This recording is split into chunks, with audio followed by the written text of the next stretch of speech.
Chapter 86. Noah's actions had caused harm to the world.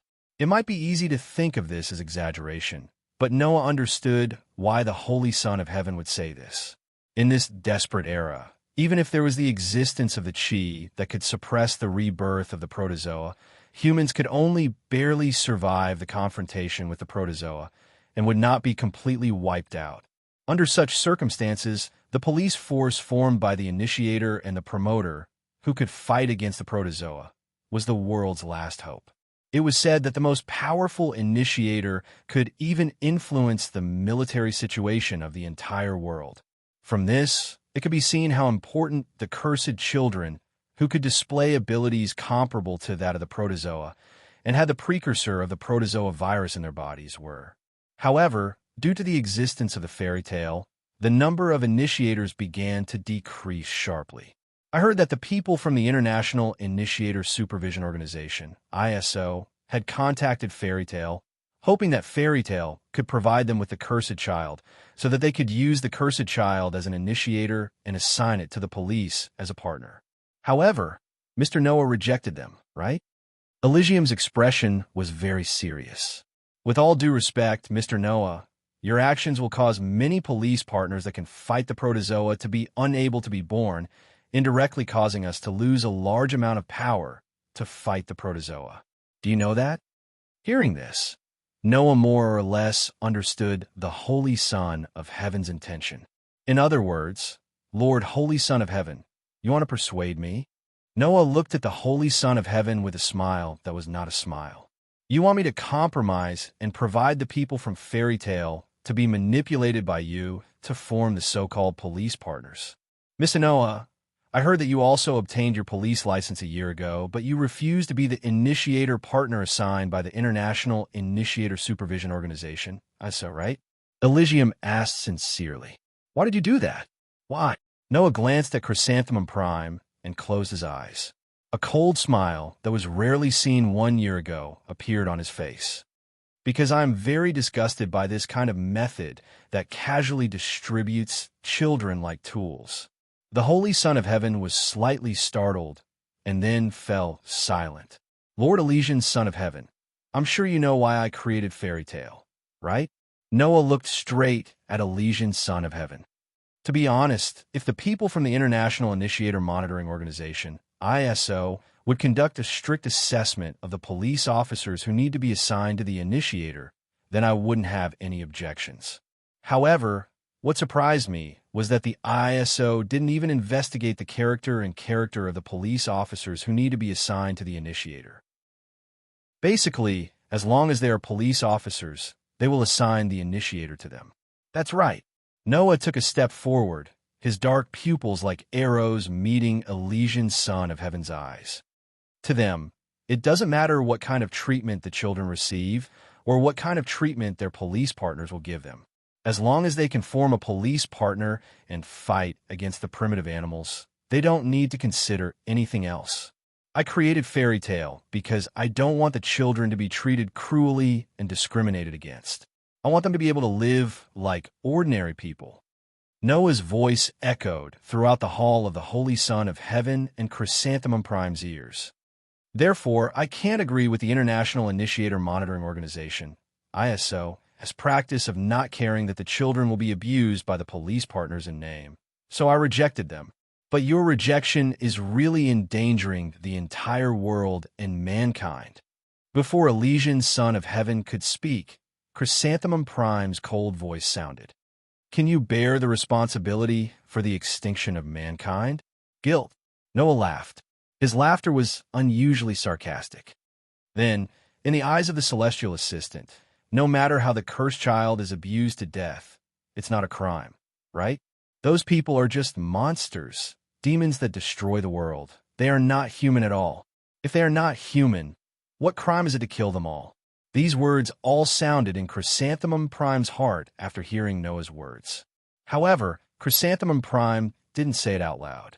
He just stared at Noah. His cold gaze could poke a hole in Noah's body. Noah sneered and turned his gaze back to Elysian Son of Heaven, who was more or less speechless.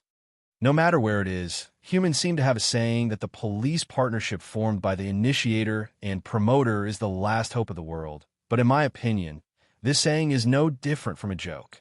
In front of the two highest rulers of Tokyo, Noah said these words coldly.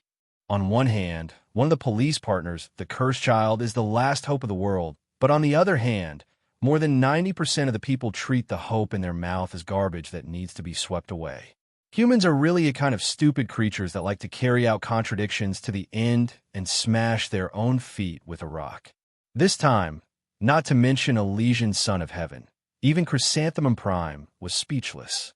Noah curled his lips in boredom, took out a stack of paper from his jacket, and threw it on the table in front of Elysian son of heaven. This is Elysian son of heaven and Chrysanthemum Prime both looked at the paper in front of them at the same time. Then they were stunned and surprised. The personal information of the police partners of the initiator and promoter. That is the relevant information of the police partners that were personally reviewed by Fairy Tale, and the cursed child and Fairy Tale were assigned to qualified police partners. Noah turned his gaze to Chrysanthemum Prime and said, as if he was provoking him, "Let's not talk about whether or not I can bear the responsibility of the extinction of humanity, but Fairy Tale will not hide the real hope of the world.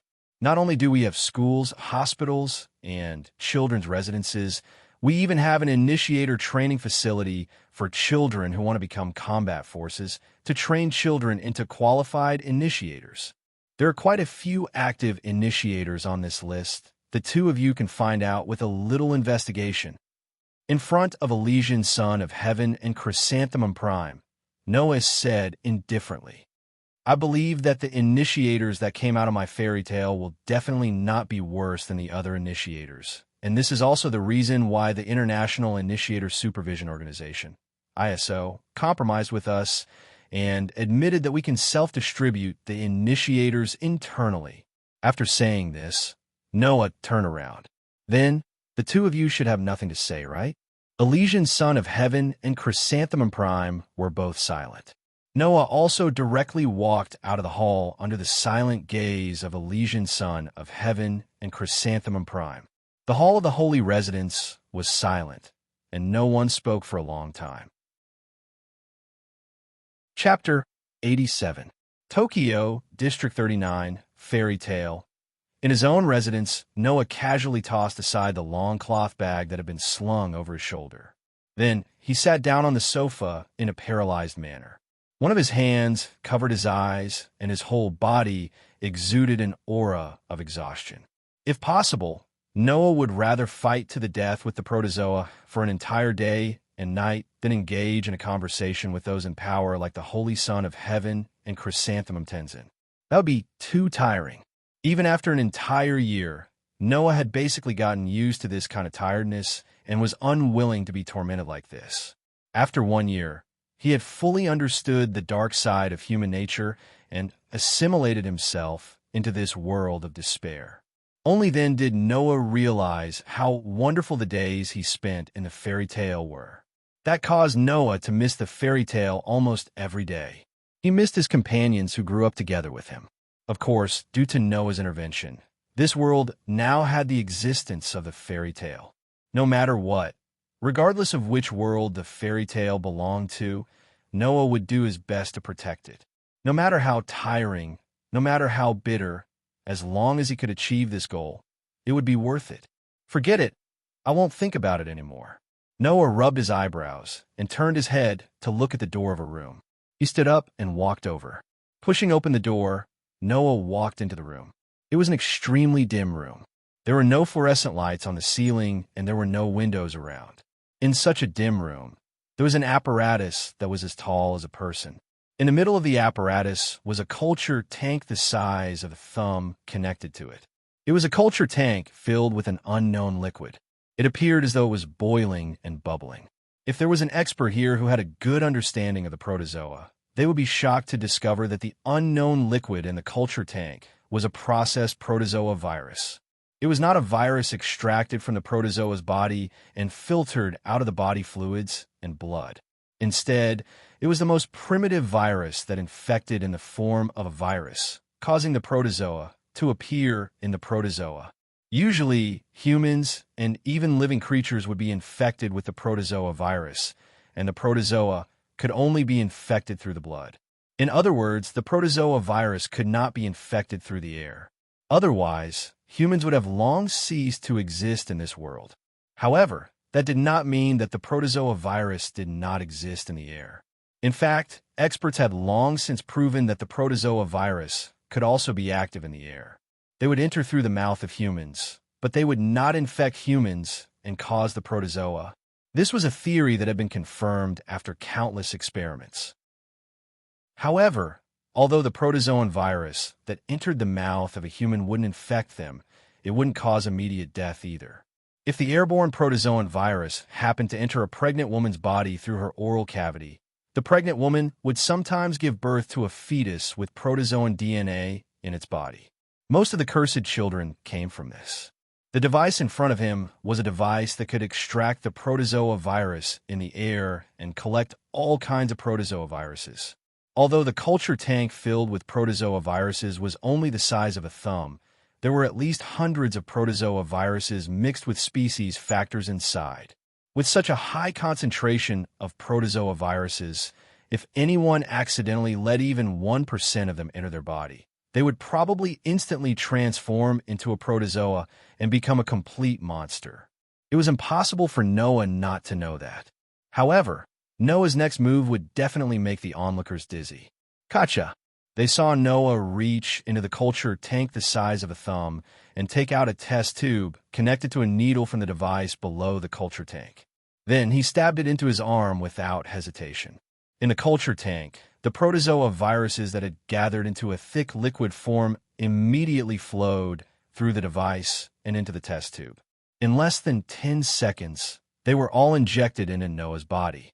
In the next moment, Noah's pair of dark pupils that were as deep as the stars trembled violently. In the blink of an eye, they all turned crimson and dyed Noah's pupils red. That pair of blood-red eyes were exactly the same as the cursed child's. Thump! Thump!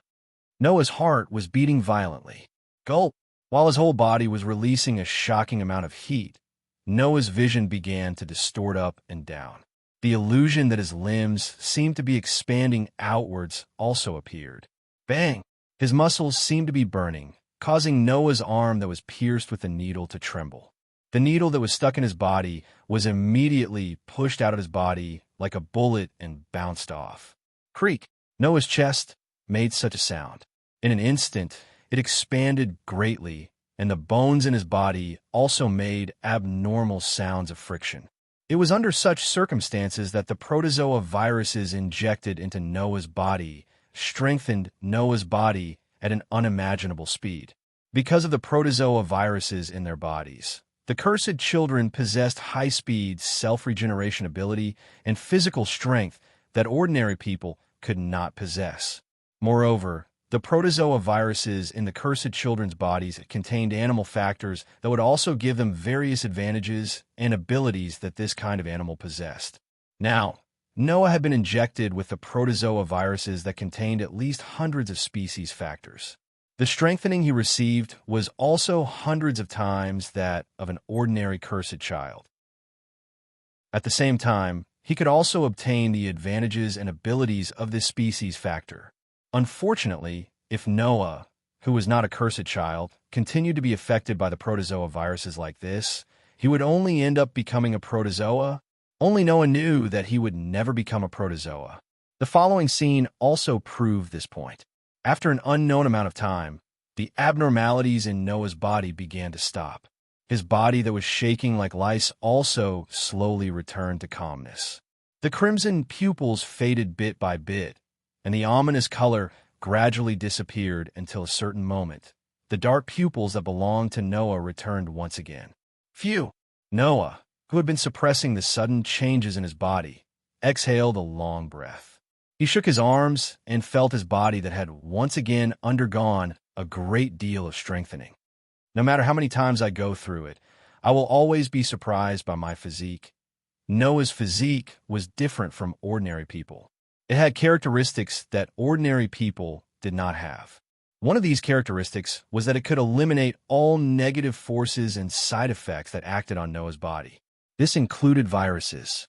Under the effect of Noah's physique, the protozoa viruses that entered Noah's body not only got rid of the side effects of protozoa, but even the property of existing in the form of a virus was judged by Noah's body as a side effect and was completely broken down. Therefore, the protozoa viruses that entered Noah's body only left behind the effects of purely strengthening the body and bringing about various species' advantages and abilities. During this year, Noah would inject the protozoa viruses into his body almost every other month. With the help of his physique and the protozoa viruses, his strength had been greatly improved during this year. Therefore, even though he still needed to spend time and effort on the operation of Fairy Tale, Noah's strength had still been greatly improved. After reinstalling the culture tank on the apparatus and activating the apparatus to collect the airborne protozoa viruses, Noah walked out of the room.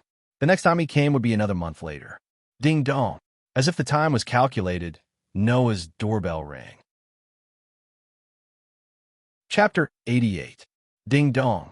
Noah, who had just come out of his room, heard the doorbell ring. He was slightly startled, but immediately, his outstanding sensing ability clearly reflected the aura of the people outside the door to Noah, making Noah, who recognized the identity of the people outside, roll his eyes.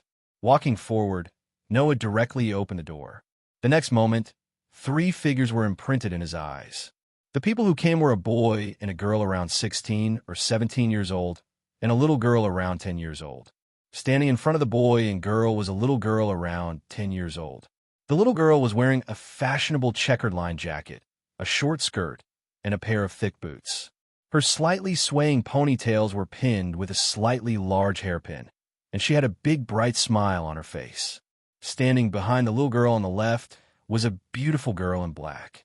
She had a head of soft black hair that reached her waist, a sharp contrast with her snow-white skin.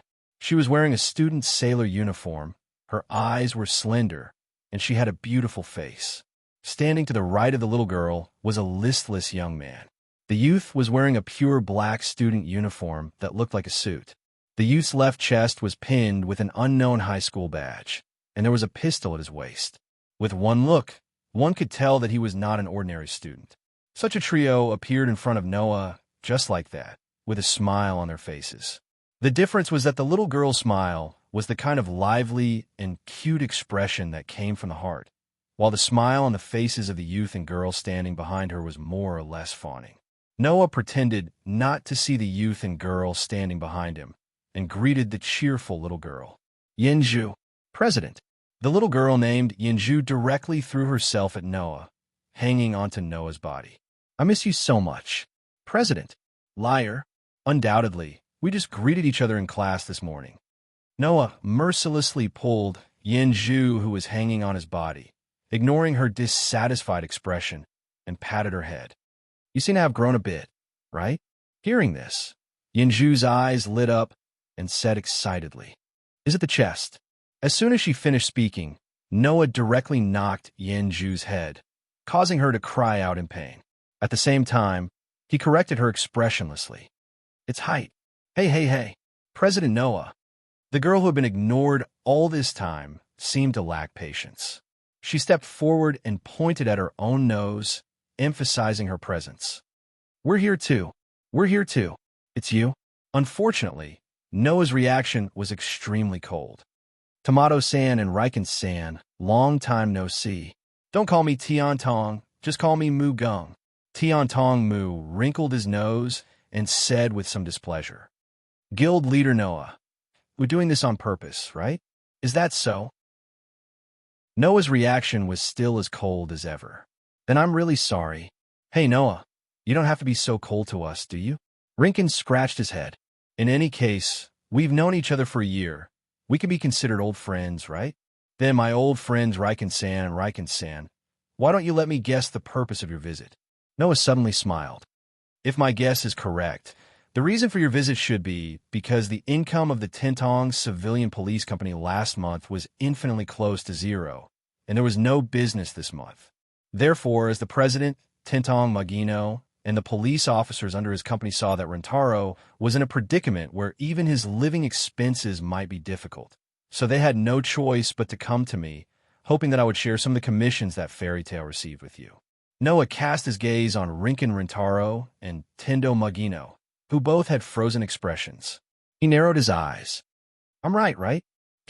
Riken-san and Riken-san maintained their frozen expression and dryly laughed twice. Yinju, on the other hand, jumped up and down happily. As expected of the president of Fairy Tale, you guessed it all right. Is it really like this? Noah speechlessly looked at Riken-san and Riken-san. I say, how can there be people like you, running a police company to the point where you need to get commission work from other places? What can we do? Riken-san said even more angrily. It's all because our company's members are too useless. They can't make our company's name known, and their strength is so weak, of course people won't want to look for us. Is that really the case? Riken-san couldn't help but whisper and refute. The problem should be that the building where our company is located, the first floor is for gay, the second floor is for nightclubs, and the fourth floor is for loan sharks, right? If Riken-san is really a powerful police officer, the customers won't care about this at all. Riken-san glared at Riken-san, and then looked at Noah. His face hung a fake smile that couldn't be more fake. Well, anyway, President Noah's Fairy Tale receives a lot of commissions every day, right? It's okay to share some with us, right? The police's job is to solve matters related to gastronomic animals. Compared to purely police officers, the nature of Fairy Tale is quite complicated. Fairy Tale has schools, hospitals, residences, and even initiator training facilities specially provided for the cursed child, and the money to maintain these facilities almost all came from Noah's personal wealth. By hunting gastronomic animals and selling their bodies to the research facilities for gastronomic animals, thus obtaining benefits. In the beginning, Noah used this method to earn money, and then used all the money to establish Fairy Tale, which led to the birth of Fairy Tale. And when Fairy Tale was truly operating, Noah used the internal initiator to form partners with police officers that he approved of and invited these police officers' partners into Fairy Tale. Under the name of Fairy Tale, they went out to work, earn a lot of money, and put Fairy Tale on the right track. Ordinary police officers under a civilian police company went out to work for a salary, and all the remuneration they received went to the company. Noah, on the other hand, let Fairy Tale learn from the other world's Fairy Tale. He made every commission into a commission form and posted it on the commission board. He let the police officers under him choose their own jobs, and 70% of the remuneration would go to the police officers themselves. This method of operation also attracted a lot of foreign police officers. After all, if they worked in Fairy Tale, as long as they were willing to work hard, the remuneration would definitely be much higher than the salary of ordinary police officers. In this way, Fairy Tale, as an alternative police organization, was recognized by many people in the industry. Now, Fairy Tale was one of the most famous police organizations in the Tokyo area. This was also the reason why these two thick-skinned people often came to visit Noah. Bang! Tenzo Mu threw a heavy punch, hitting Riken Rentaro's abdomen. Whoa! Riken Rentaro suddenly let out a strange cry, holding his stomach and lying on the ground. Tenzo Mu immediately kneeled down, holding Riken Rentaro's head, and made a kneeling posture. We will abide by the rules of Fairy Tale and only take 70% of the remuneration, so please work for us. Otherwise, we can only starve to death. Noah looked up to the sky and sighed, completely speechless. Chapter 89. In a gymnasium in Fairy Tale, Noah was currently confronting Rintaro Rikken and Yinju Lan Yuan, a pair of police officers. 10 minutes ago, Tian Tong Mu had happily gone to the main building where the police officers of Fairy Tale gathered and rested, where the commission orders were posted on the board. Rinzin Taro, Lan Yuan, and Yin Zhu, who were left behind, were called over by Noah to present such a scene. Opposite Noah, Rintaro kept sighing with a listless face, as if he was about to die. Lan Yuan Yin Zhu, on the other hand, looked eager to try. Noah, who was amused by the contrast between the two, smiled. You can attack me any time. Okay, Yinju shouted, which made Rinzin Taro sigh even louder.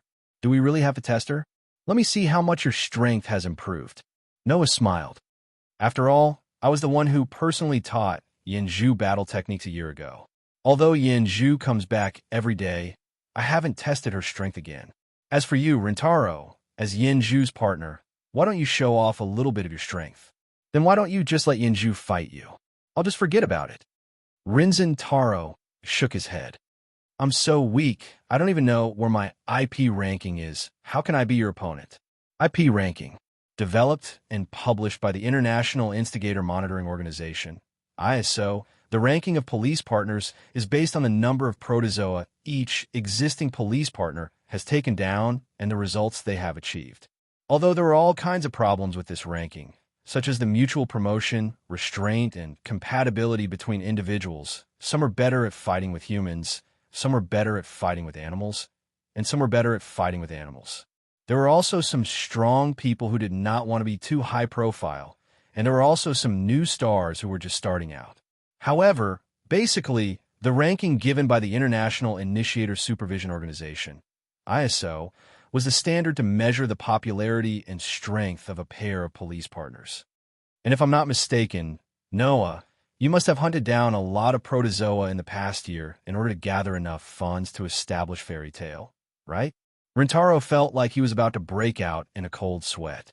He asked with a respectful attitude. Then, what's your IP ranking now?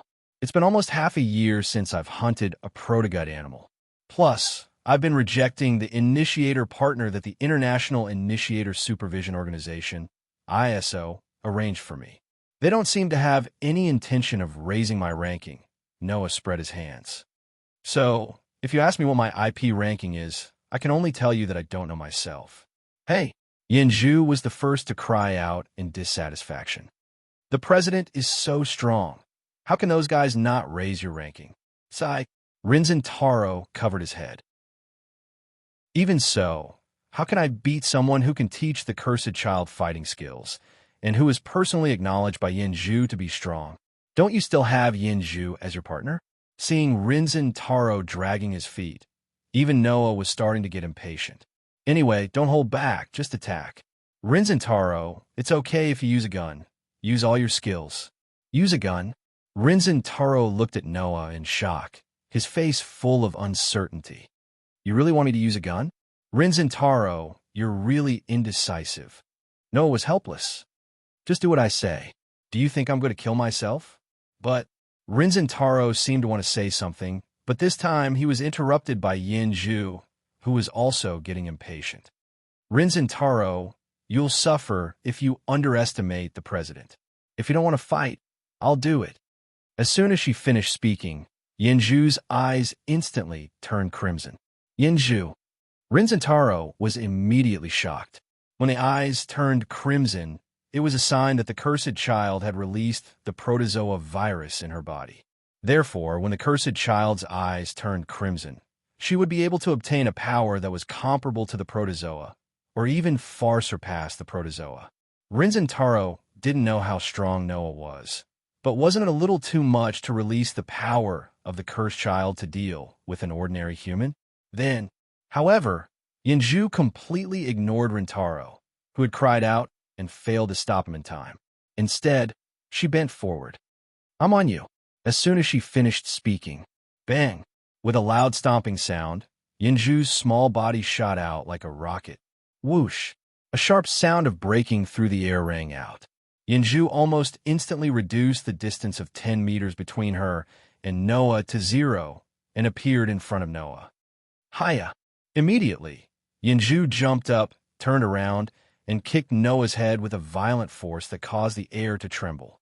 Seeing that there wasn't even a sonic boom, even if this kick landed on a piece of steel, it would be able to shatter a piece of steel that was at least a meter thick into pieces, right? Not to mention a human's fragile brain. However, in the face of such a powerful kick from Yinju, Noah only slightly leaned to the side. Whoosh! The powerful kick immediately brushed past Noah's side and kicked the air. At this time, Noah suddenly reached out his hand and grabbed Yinju's small foot, who was about to charge past him due to inertia. He tightened his grip and lifted Yinju upside down. Too many flaws. After saying that, Noah threw Yinju in his hand in Rinzin Taro's direction. The screaming Yinju turned into a shadow and heavily smashed into the panicked Rinzin Taro. Bang! Amidst the dull thud, Yinju slammed into Ryudaru's abdomen like a cannonball. Ryudaru screamed in pain as he was sent flying along with Yinju, crashing into the ground not too far away. Ugh! Yinju covered her head with tears in her eyes. So Dizio, Rinzin Taro covered his abdomen with a pale face. It hurts. The two of them struggled to get up from the ground, but their vision suddenly darkened. Although the battle was short, I have a rough idea of your current level. Noah sighed. As a rabbit-type initiator, Yinju's speed, leg strength, and kicking have improved a lot compared to a year ago. However, her combat acuity seems to have decreased. Perhaps it's because she's been dealing with low-level protozoa and hasn't met a good opponent? I'm not slacking off. President, Yinju said angrily. For the past year, I've been following President's instructions and training my speed and kicking. I'm not blaming you. With your current strength, as an initiator, it's a bit of an exaggeration to say that you're in the top 100 IP rankings. However, it shouldn't be a problem for you to enter the top 300 IP rankings. Noah patted Yinju's head and glanced at Rinzin Taro, who was sitting on the ground. The problem is with me, right? Rinzin Taro sighed as if he had given up. I know that Yinju is very strong. It's all because I'm too weak that I'm dragging her down. Are you weak? Noah looked at Rinzin Taro deeply and smiled. Maybe. For a moment, Rinzin Taro felt like he had been seen through. This made his heart palpitate, and he quickly changed the topic. Speaking of which, Noah, I didn't expect you to be so strong. Even Yinju isn't your opponent. You're invincible in close combat among all the police. If you can get a good gun to make up for your long-range combat, it'll be hard to find a match for you in the entire Tokyo area. Hearing this, Noah fell silent. A gun? Chapter 90. Noah raised his head and looked at the building in front of him that was at least 20 meters tall. He squinted his eyes because of the light reflected from the reflective glass. Is this the location of that famous large-scale weapons company, the headquarters of Sima Heavy Industries? That's right. In addition to Noah, another man who was still in high school at the scene made a speechless response. If possible, I really want to never set foot here like Miss Mugung. If it weren't for your request, Noah, I think Miss Mugung would never let me bring you here, right? After conducting a small test for Rintaro and Yinju in the stadium, Noah asked Rintaro to bring him here as soon as he left the stadium. Sima Heavy Industries was a well-known weapons company even in other regions. It was even more famous in the Tokyo area. Many police officers were very positive about the alloy weapons produced by this weapon company. After Noah heard that Rintaro's pistol was sponsored by the daughter of the president of Sima Heavy Industries, he asked Rintaro to bring him here. As for Mugung, when he heard that Noya and Ryudaru were thinking about this place, he had the most unlucky expression on his face. It was as if he had heard some filthy word. Then, he strongly expressed that he absolutely did not want to come here. Even Yinju was forced to stay by Mugung. Although he didn't know why Mugino was so disgusted with Sima Heavy Industries, it was just as Rintaro said. If it wasn't for Noah's request to come here, Mugino might have forced Rintaro to stay. Looking at the evasive expression on Rintaro's face, Noah asked in confusion, "What? Is the daughter of the president of Sima Heavy Industries difficult to deal with?" Not difficult to deal with, but extremely difficult to deal with. Rintaro sighed. Forget it. Let's go in and finish this so we can go back early. Noah shrugged and did not object. Under Rintaro's lead, they entered the building across the street. The security guards seemed to have received the news a long time ago. Not long after Noah and Ryutaro entered the building, they appeared on their own and led Noah and Ryutaro into the elevator. However, the elevator didn't go up. Instead, it moved in the direction of the underground. It didn't stop until it reached the 5th floor. Ding! As the sound of the elevator arriving at the destination floor rang out, the elevator door slowly opened. The security guard didn't seem to have any intention of getting out of the elevator. After gesturing to Noah and Ryutaro, he let them out of the elevator. In front of Noah and Rintaro was a vast space. In this place, in addition to the sci-fi-looking corridors that led in all directions, there were also exhibition counters placed around. On the counters, there were all kinds of weapons. There were sniper rifles, pistols, rifles, and other modern weapons. There were also knives, swords, spears, halberds, daggers, and other weapons used for close combat. The only thing that these weapons had in common was the pitch-black luster that symbolized the alloy. It told others that these weapons were manufactured to deal with human enemies. Welcome to SEMA Heavy Industries. After taking a closer look, Noah and Rintaro discovered that. In the middle of this vast space stood a girl with a confident smile on her face. It was a young lady with long, wavy, jet-black hair tied into two ponytails behind her head. She was wearing a bright-colored kimono, as if she was admiring flowers. She looked like a perfect young lady from a wealthy family. At this moment, a girl in a kimono with a strong Japanese style was looking at Noah with interest. Her pretty face with a beauty mole showed a smile, as if she was aiming at a prey. This must be the president of Fairy Tale, President Noah, right? Noah was also looking at the girl in front of him. After a while, he nodded his head. I have long heard of your great name. SEMA Heavy Industries President's daughter, Miss SEMA Maji. Era. Just call me Maji. Maji took out a fan from her kimono and covered the lower half of her face. Her voice reverberated in the air, making it easy for people to perceive the joy contained within. Speaking of great names, we are the same. I often hear little Riken complaining that there is no business coming to him. More than once, he rejoiced that there is a spendthrift who will provide him with a commission as long as he asks. Oh, Noah glanced at Rintaro with a smile that was not a smile. So you have always thought of me like this? Don't take it seriously. This is definitely not true. Rintaro panicked and glared at Maji. Maji, why are you framing me?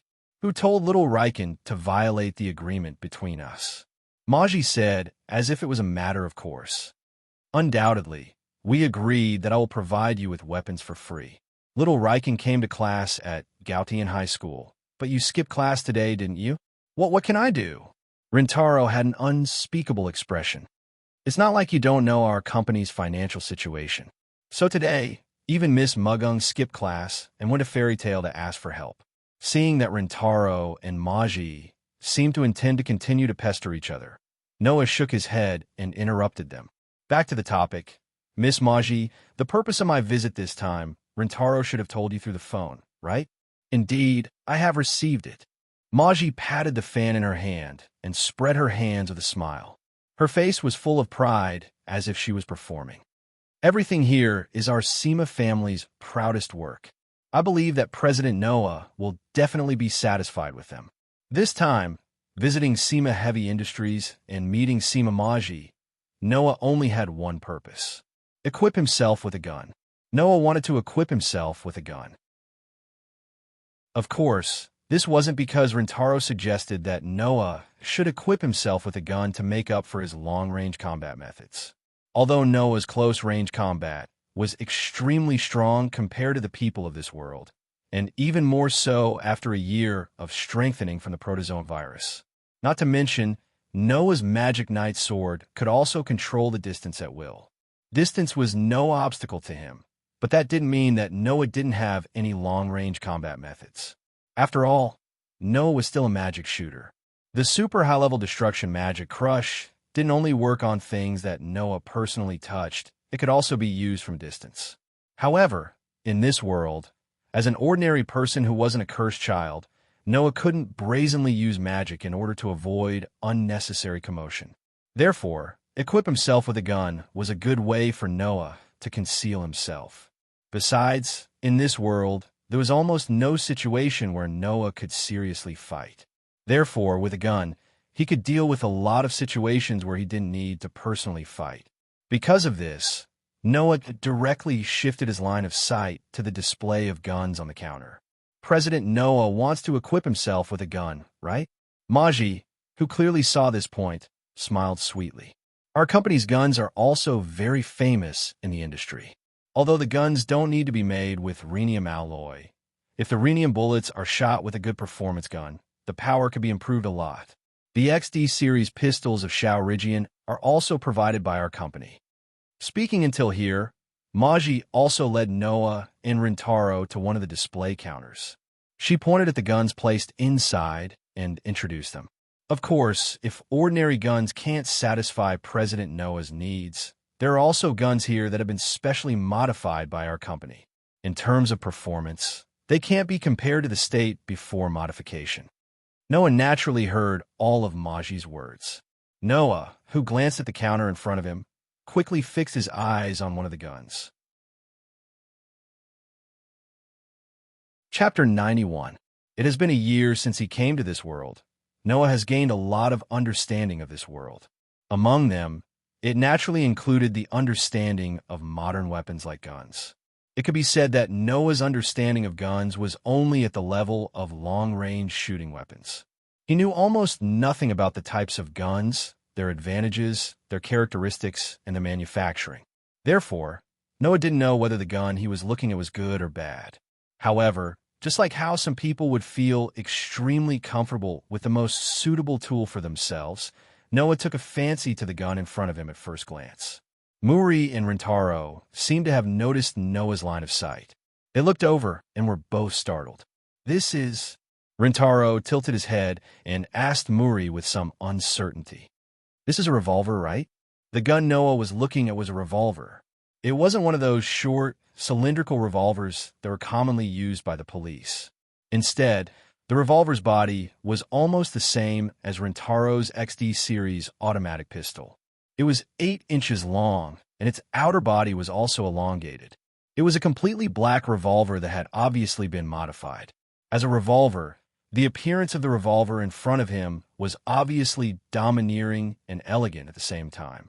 It made people unable to move their eyes away from it at first glance. However, the body of the revolver was indeed a lot longer than the average revolver. It was even longer than the body of an automatic pistol if the magazine of the revolver was included. For more practical people, the feeling of the gun in front of them would probably be that it was a special case to emphasize the beauty of the gun. It would make people wonder whether or not it had good performance. It just so happened that Rintaro was this kind of person. Is this a modified version of the Colt Python revolver? Rintaro couldn't help but interrupt. Most revolvers have a relatively small capacity and a relatively low bullet speed. Moreover, the way to load the ammunition must be manually. The reloading time is too long and the power is relatively low. Although the Colt Python revolver has been improved in power, it still can't do without these shortcomings. How is the performance of this modified gun? If even Xiao Lijian knows about it, then it's impossible that our SEMA company doesn't know about it. Emoji took out the 8-inch-long revolver in front of her, and the gun body immediately flashed with an arc of light. This gun's modification rate is at least 80%. Our department's professionals specifically modified the revolver's unique shortcomings, and thus modified this gun. This gun's bullet speed and power have been greatly improved. Emoji said proudly. I can guarantee you that the bullets fired from this gun are as powerful as an anti-tank sniper rifle, comparable in power to an anti-tank sniper rifle. Rintaro looked at the gorgeous revolver in Muri's hand in surprise. Won't this gun explode? In order to prevent this, we specially modified it. Emoji smiled, but this time, her smile was slightly restrained. Unfortunately, as you can see, even if the bullet speed and power are comparable to an anti-tank sniper rifle, in order to increase its bullet speed and power, the weight of this gun is much heavier than an ordinary revolver. Moreover, the bullet capacity and the number of times it can be loaded is limited to 6, the same as an ordinary revolver. In other words, the bullet speed and power have been greatly improved, but its weight has been increased. In addition, the bullet capacity is also limited to 6, not exceeding the limit of an ordinary revolver. Rintaro muttered. Then, as if he thought of something, he said to Emoji, No, the bullet speed and power are comparable to an anti-tank sniper rifle. Even if the gun body is strengthened and won't explode or overheat, the recoil is definitely not small, right? Just like what Xiao Lijian said. Mo spread her hands. If you want to use this gun, even if you don't care about the fact that it only has 6 bullets, you still need a lot of arm strength. Otherwise, you won't be able to use it at all. So, originally, this gun was specially made for the initiator. Indeed, there won't be any problems if the initiator uses this gun. Ryuru was slightly relieved as he turned his gaze to Noah, who had been silent all this while. However, Noah, you shouldn't choose this gun. It's better to use the XD series automatic pistol like me. Hearing this, Noah looked at the revolver in Muri's hand. After pondering for a while, he said, "No, I want this one." Noah. Rintaro was stunned. "Are you sure?" On the contrary, Muri seemed to have expected Noah to say this. Her eyes flashed with interest. President Noah doesn't care about the fact that it only has 6 bullets, but if you don't have extraordinary arm strength, using this gun isn't a wise choice. Noah smiled indifferently, reached out his hand, took the gun from Muri's hand, and raised it. Then, let me try a little bit. How about it? Motion Realism Prism Battle Simulation version 10.0. Start. After the pleasant synthetic voice read out the contents smoothly, Noah realized that he was standing in a huge room that was green all over. The inside of the room was extremely empty, and the light from the high ceiling was so dazzling that it made people unable to open their eyes. In addition, at a certain height, there were several glass windows. Only had time to observe these. Noah heard Muri's mechanical voice from all directions. "President Noah, how do you feel?" "How do you feel?" Noah looked around. "It's quite strange. Fortunately, I experienced it once." At this time, Noah was in the 5th floor of the SEMA Heavy Industries headquarters in an open cubic space called the VR Special Training Room, with a diameter of more than 1 kilometer. This was a world-famous virtual combat training facility with high performance. The entire room was made of special rubber. Not only could it use live ammunition, but it could also use various kinds of explosives. In the Yodo area, this was a very famous training facility. The self-defense forces, special police, and even rich busybodies wanted to use this training facility at least once. Therefore, it was said that the appointments from the outside were already arranged on a yearly basis. If you made an appointment now, you would have to wait at least a year before you could use it. However, under Wei Weaver's care, Noah made an exception and got a chance to use this place. While Noah was feeling, the surrounding scenery began to distort violently. The next moment, Noah appeared in a desert. At the same time, a gun appeared in Noah's hand out of thin air. It was the modified revolver Noah wanted to test. The information of the gun has been completely inputted. President Noah is holding the same gun as the previous one, including the weight. Muri's voice constantly sounded from all directions. "President Noah, if there are no problems, we can start at any time." And Noah gripped the butt of the gun tightly, as if he was holding his own sword. He lowered his arm naturally. "Let's start." As soon as the voice fell, Noah's eyes showed an image reminiscent of an old movie countdown. On one side, there was a black circle, and on the other side, there was a flickering countdown. Not long after, the synthetic voice said, "Mission start." Noah didn't know that in another room, Muri and Rintaro were having such a conversation. "No way." Rintaro looked at the scene on the monitor and was shocked. Isn't this the famous battlefield where even the 10 elites of the police special assault force were judged to be dead and lost in the end when they challenged the police special assault force in a group battle? Hearing Rintaro's words, Muri's face showed a sinister smile. Chapter 92. Noah's map was a battlefield where he had to face 30 fully armed soldiers. Each soldier was equipped with an extremely advanced rifle. The battlefield was a desert that was difficult to attack and difficult to move. The soldiers would use sand dunes and defensive barriers to defend, but they wouldn't take the initiative to attack. All kinds of unfavorable conditions were impossible for an individual to break through. Even the 10 elites of the police special assault force were judged to be dead in the end and were defeated. It was easy to imagine how difficult it was to conquer this battlefield. It must be known that the elites of the police special assault force, even if they couldn't compare to the more powerful police, they weren't something that ordinary police could compare to. There were 10 such characters, and they were challenging in the form of a group battle. Even the police with the initiator wouldn't dare to casually challenge them. Moreover, if one chose this battlefield, they would suffer from the concentrated fire of all assault rifles from all directions. So, until now, no one has been able to clear this battlefield. Hey, Mori, Noah just wanted to test the performance of the gun. You threw him into this battlefield. Isn't it too much? Rintaro suspiciously looked at Mori. If you let Noah be easily defeated, your product may disappoint the customers and make them give up on buying it. Is that okay? I'll see you in the small room. You don't understand, do you? Mori stared at the screen in front of her and leisurely waved the fan in her hand. Just like when I first met you, my intuition told me that the man in front of me may not be simple. Hearing this sentence, Rintaro suddenly stopped talking. Hee.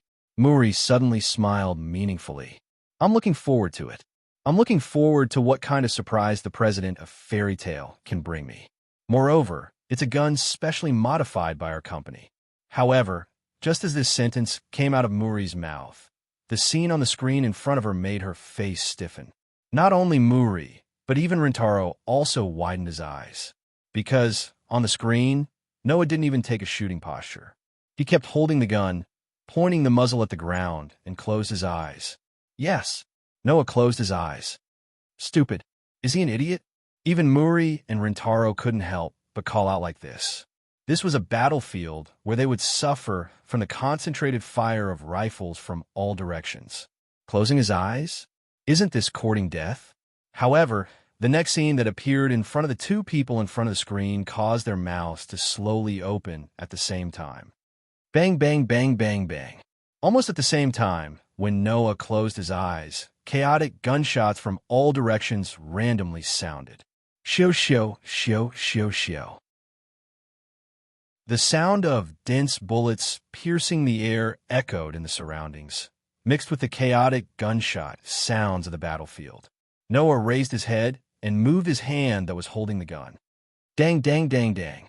Noah's hand that was holding the spear seemed to have turned into a dancing afterimage in an instant. The rest of his body remained motionless, but his hand that was holding the spear began to dance wildly. While leaving behind afterimages, intense sparks and violent clashing sound were heard in the trajectory of the afterimages that were waving past. It was the sound and phenomenon caused by Noah blocking the rifle bullets that were fired from all directions with the body of the gun in his hand. What? Muri and Rintaro's pupils suddenly shrank to the size of a needle tip. Using a gun body with a blocking area of less than 50 square centimeters to block hundreds of rifle bullets coming from all directions at the same time, still closing his eyes? Is this something that a human can do? Bang, bang, bang, bang. Dang, dang, dang, dang. Unaware of Muri and Rintaro's shock at this time, Noah blindly waved his hand holding the gun, blocking all the incoming bullets without missing a single one. After a minute of concentrated fire, it began to stop. Until then, Noah's hand holding the gun tightened. Without warning, he aimed the gun in his hand in one direction and pulled the trigger. Bang! The bullet that was comparable to an anti-tank sniper rifle shot. The power that could penetrate an armored vehicle quickly cut through the air, hitting the head of a soldier who had just emerged from the sand dune. Bang! The powerful bullet directly shot the soldier's head, making the soldier's body slowly fall down. Bang, bang, bang, bang, bang. In this regard, Noah didn't even look at them. His eyes were still closed tightly as he spun his body.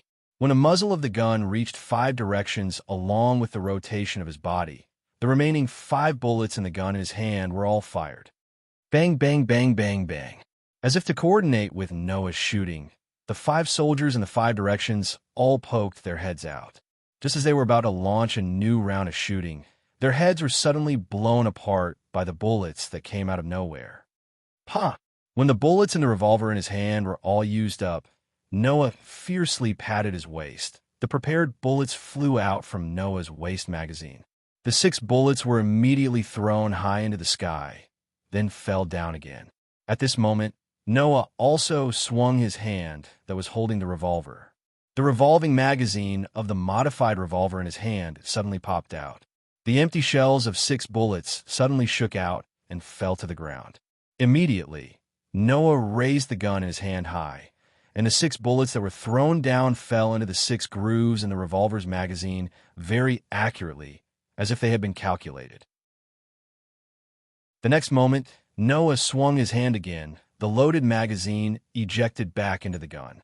At this time, the bullets were loaded. If the entire process was calculated using a timer that was accurate to the decimal point, it would only take 0.7 seconds.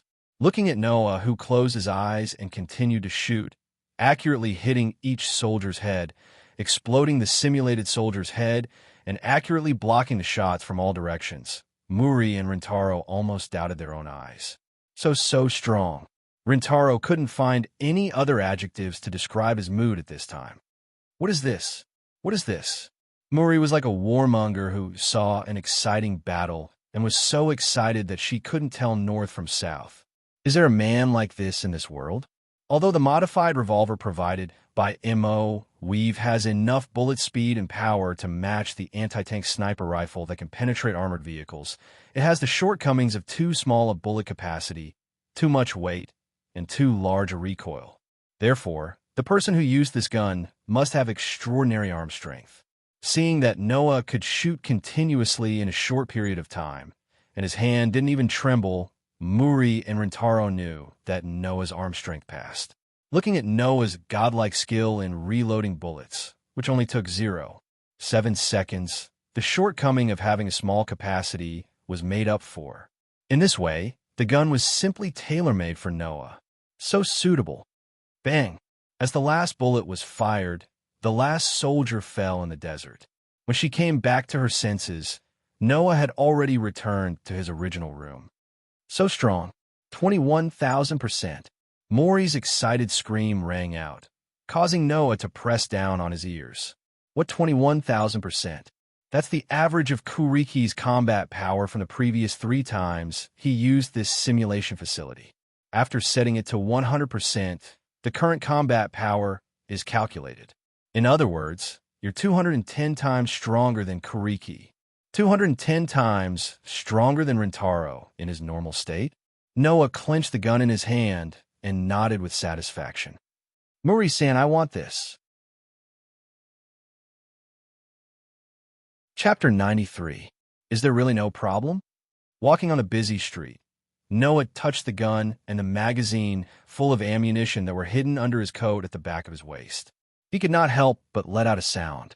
No matter if it's a specially modified gun or a manufactured ammunition, the cost is not cheap, right? Is it really okay to provide it for free? Since they said it's free, why don't you accept it generously? Ryuru, who was walking beside Noah, had an indifferent look on his face. Even a person like me is willing to be a sponsor.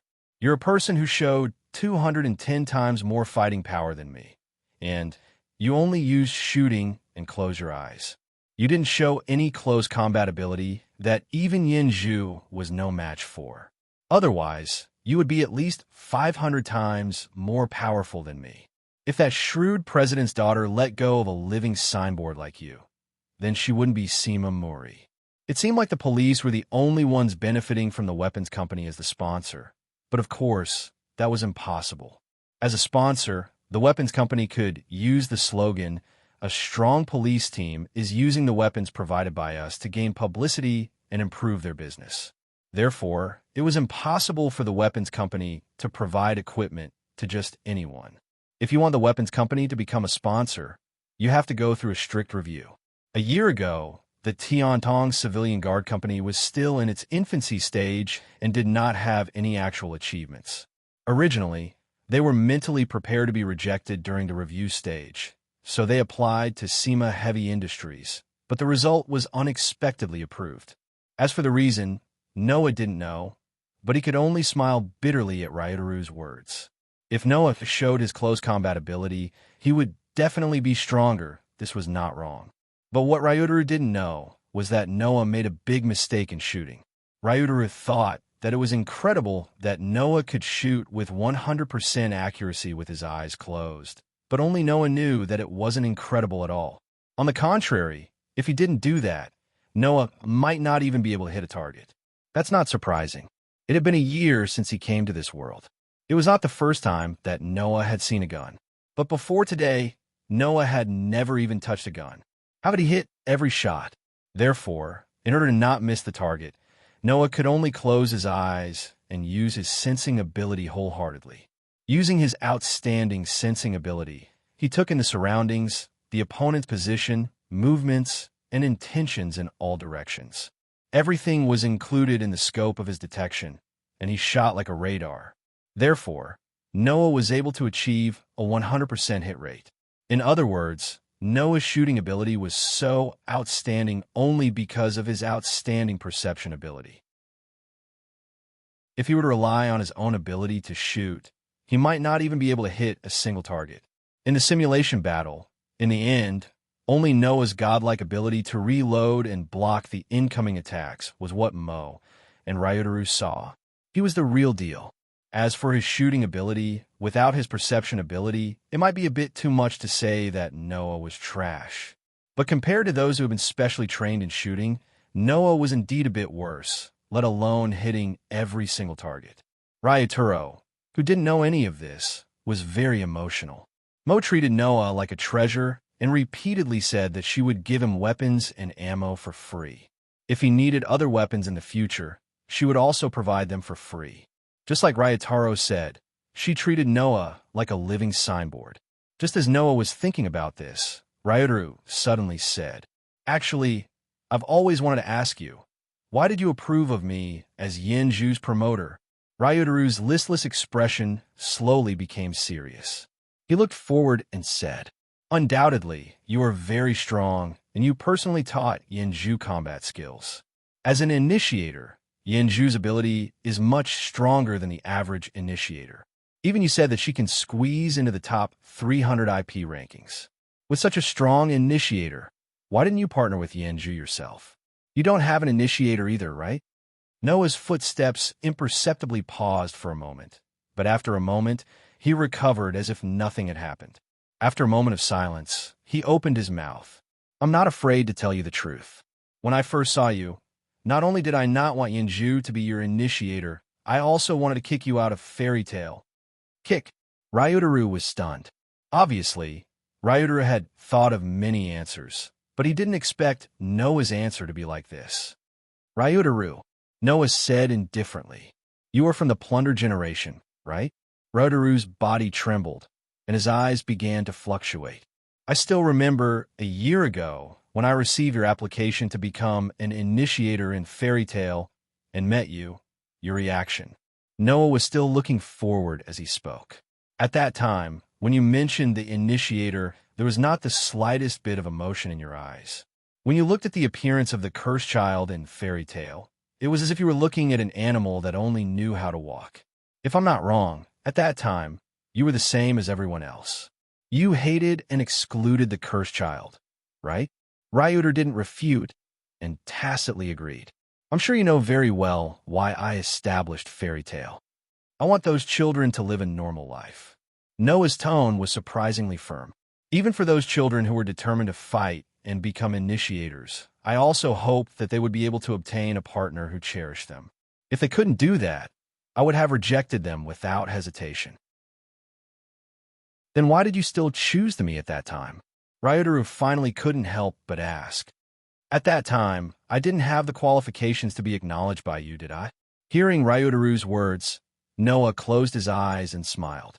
"Do you know what kind of feelings Yenju had for other people in the past, other than me and my fellow Fairy Tail companions who took her in?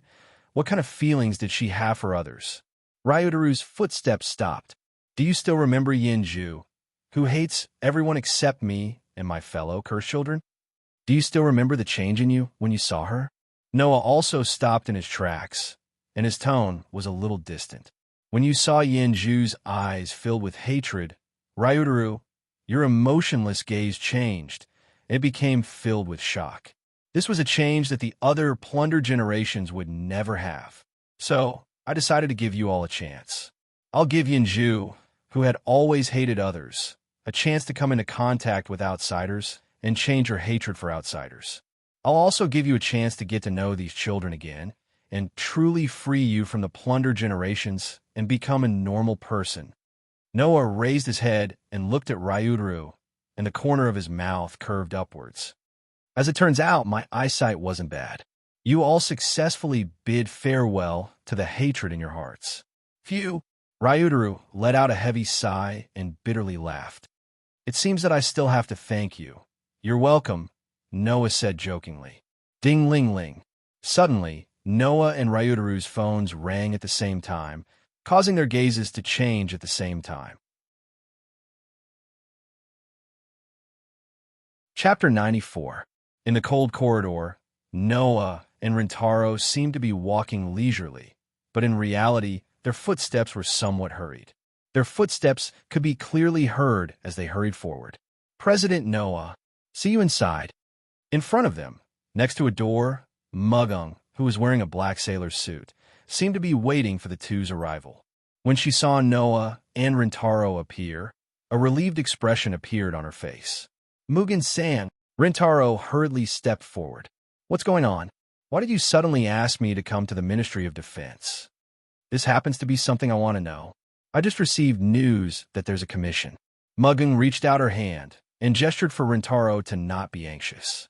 Then she cast her gaze on Noah. Now, it seems that it's not just the Tendo Civilian Police Company that received the news. Even Fairy Tail received the news? Noah didn't answer and only nodded. After sizing up Muging's surroundings, he asked, What about you? Where's Yinju? She's in Fairy Tail. I told her to continue with her classes. Mugung sighed.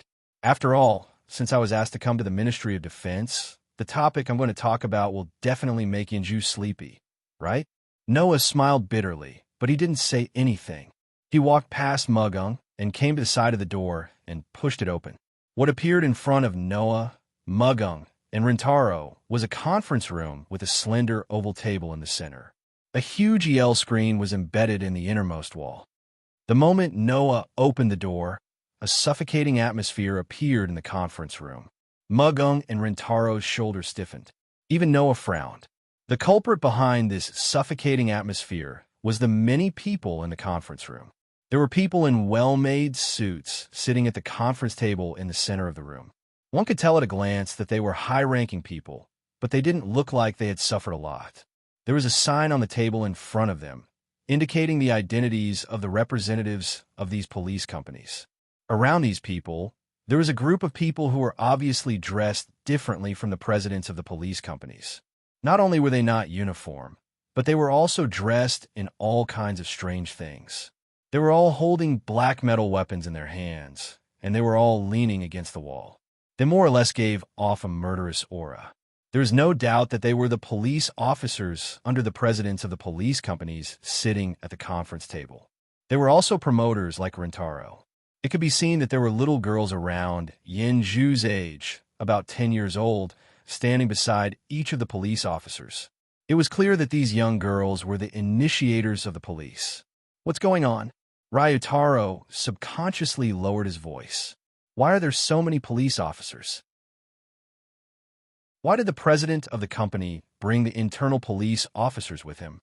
Moreover, almost all of them are famous police companies in Tokyo. Mugung looked a little nervous. It seems that something big is going to happen. In this regard, Noah didn't comment much, but he directly opened the door and walked in. With Noah taking the lead, Mugung and Rintaro seemed to have mustered up a lot of courage and followed Noah into the conference room. Just as the three of them stepped into the conference room, from all directions, a murderous gaze pierced the three of them like arrows. Hey, is this a joke? Without giving Noah, Mugung, and Rintaro a chance to react, among the group of police officers leaning against the wall, a promoter deliberately shouted and walked out. It was a burly man wearing a vest. He had a face scarf with a skull pattern on his mouth, and he carried a large sword that weighed at least 10 kilograms on his back. He gave off the aura of a delinquent and a troublemaker. What's wrong with the police recently? You've even started to treat this as a game? The ruffian-like man looked down at Noah and the other two with his burly figure. There's no place for little brats to stay here. Hurry up and get out of here. Mugung and Rintaro, who didn't expect trouble to come as soon as they arrived, froze for a moment and forgot to react. Only Noah didn't seem to be surprised. He didn't even look at the thuggish man. He walked past him and walked towards the conference table. Whoosh! Careful! A sharp sound pierced through the air, and Mugung and Rintaro's screams sounded at the same time Noah walked past the thuggish man. Immediately after, the thuggish man's angry roar sounded. I'm talking to you, didn't you hear me? Little brat. With such an angry roar, under the watchful eyes of the surrounding people, the ruffian's fist mercilessly landed on Noah's back with a strong gust of wind. Noah was caught off guard by the attack. Bang! However, in the next second, the person who flew out with a muffled sound wasn't Noah, but the burly thuggish man who was at least 80 kilograms. Bang! His huge body smashed into the wall of the conference room, causing the wall to crack like a spider web. Ah! The thuggish man who was embedded in the wall screamed in pain while holding his arm that had just been punched. Taking a closer look, the thuggish man's arm was twisted at a slightly unnatural angle in a direction that an ordinary person's arm wouldn't be able to reach. Director Jiang. At the conference table, the president of a police company in a suit stood up abruptly, his eyes wide open as he looked at the thuggish man who was holding his arm and screaming. His eyes were full of shock. The rest of the people present, whether it was the president of the police company or the police officers who were partners, all focused their eyes on Noah, who was standing in the same place without moving at all. Their foreheads were dripping with cold sweat. It was only at this moment that Noah raised his head and glanced in the direction of the screaming Director General. What's wrong with the police recently? Even a guy who only has strength and muscles, without a brain or eyes, can get in?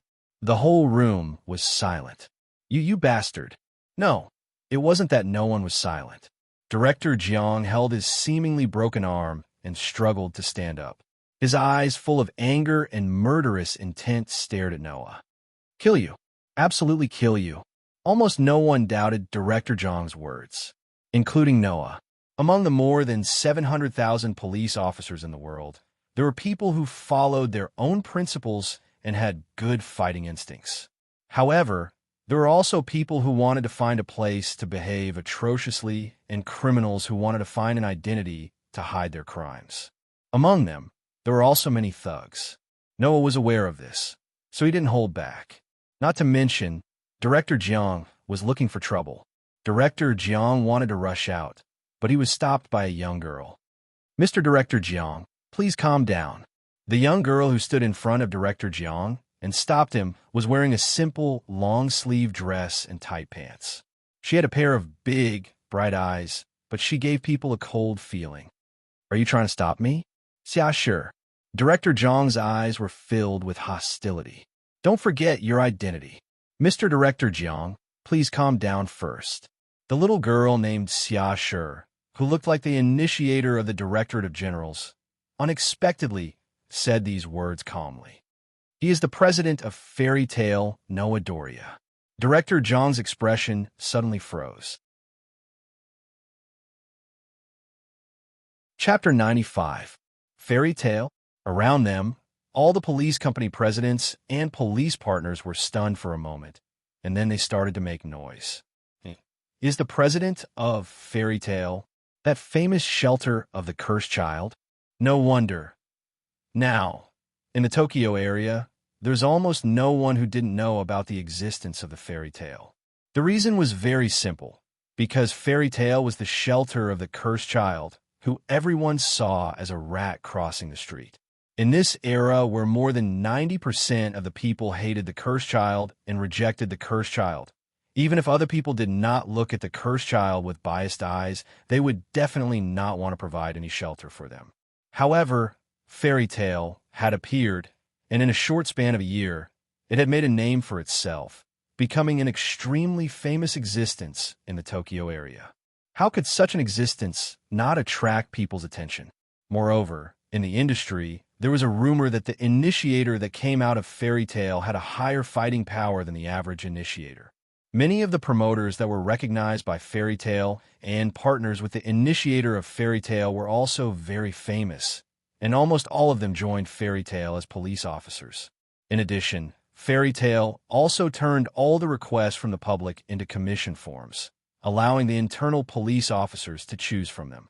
They did not hire these police officers based on their salary, but instead shared the profits with each other. This method of operation attracted many foreign police officers, and Fairy Tale became more and more famous at the same time.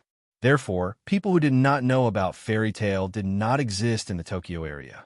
Of course, there was a more direct way to express how famous Fairy Tale was. For example, in Fairy Tale, there were at least 10 police officers whose IP was ranked around the top 1,000, and Supervisor John's IP was ranked 1584. In Fairy Tale, there were many police officers who were ranked higher than the general supervisor. Not to mention, in Fairy Tale, there were piles and piles of cursed child that were qualified to be initiators. Even if Supervisor Jiang wanted to find trouble with Noah, he was not qualified at all. This was what Xia Shi wanted to express. TSK. Supervisor Jiang finally calmed down slowly. Gritting his teeth, he fiercely twisted his broken arm back to its original position. Consider me unlucky. Leaving this sentence, Supervisor Jiang gritted his teeth and returned to the crowd. In the surroundings, all the police officers and company presidents cast all kinds of gazes at Noah. Most of them were examining him, as if they wanted to get to know the rumored president of Fairy Tale again. In contrast to these people, the children who were initiators all cast curious and obviously favorable gazes at Noah. They seemed to have a very good impression of Noah. That should be because Noah not only did not reject the cursed child, but also provided a place for them to stay. Because of this, naturally, there would not be any cursed child who would hate Noah. Xia Shi also bowed to Noah, causing a smile to appear on Noah's face. He reached out his hand, and while she was still in a daze, he patted her head. Then he walked to the side of the conference table and sat down at the seat with the Fairy Tale nameplate. Only then did the young girl named Xia Shi come back to her senses. She bowed to Noah again, and then returned to Supervisor Zhang's side. However, her gaze was fixed on Noah, and she did not look away. In fact, the rest of the initiators were the same. Phew! Only then did Magino sit down beside Noah. With Rintaro standing behind him, both of them heaved a huge sigh of relief. You almost scared us to death just now. It's not like you don't know the character of some police officers, Noah said as if nothing had happened. So when it's time to act, you should act. Otherwise, they will only look down on you. If it's possible, I also want to act. Rintaro could not help but complain. It's a pity that the opponent is too strong. That's someone who is ranked in the top 1,000. If I act, won't I be killed in an instant? Noah did not agree, nor did he deny it. Instead, after a pause, he looked at the door. At the same time, a person wearing a uniform, who seemed to be a high-ranking official, walked into the room. Everyone in the room immediately suppressed the distracting thoughts in their hearts and focused their attention on the person who came in. The person looked around at everyone in the room, then nodded. Today, I've called the presidents and police officers of all police companies here for no other reason than to entrust a task to you. At this point, the person's expression began to become serious. However, before I explain the content of this task, I'd like to tell everyone that those who wish to reject this task, please do so now. After everyone has heard the task, this task cannot be rejected anymore. Hearing this, many of the presidents of police companies frowned. Even Magino and Rintaro exchanged glances. What was the difference between this and a compulsory task? However, no one in the room stood up and expressed their rejection. Most of the people present were famous police companies, so naturally, they would not give up before hearing the task. That would only weaken their company's reputation. The uniformed high-ranking official seemed to have expected this. Just as he was about to nod, a voice rang out. This doesn't seem appropriate, does it? Everyone was stunned, and when they saw who had spoken, they were even more stunned. The person who had spoken was Noah. I believe that everyone in the industry is clear about the rules of fairy tale. We will make the task into a list of tasks and post it internally, allowing the internal members to choose. Noah looked at the high-ranking official indifferently. Since this commission cannot be rejected, it means that either the content of the commission is confidential or the difficulty is too great. The former does not allow me to directly announce the commission to everyone in the inner circle, and the latter may lead to the awkward situation of no one accepting the commission. No matter how I look at it, this is not a commission that is suitable to be called fairy tale, right? The high-ranking official was suddenly speechless. Looking at you, you don't seem to have considered this. Noah narrowed his eyes.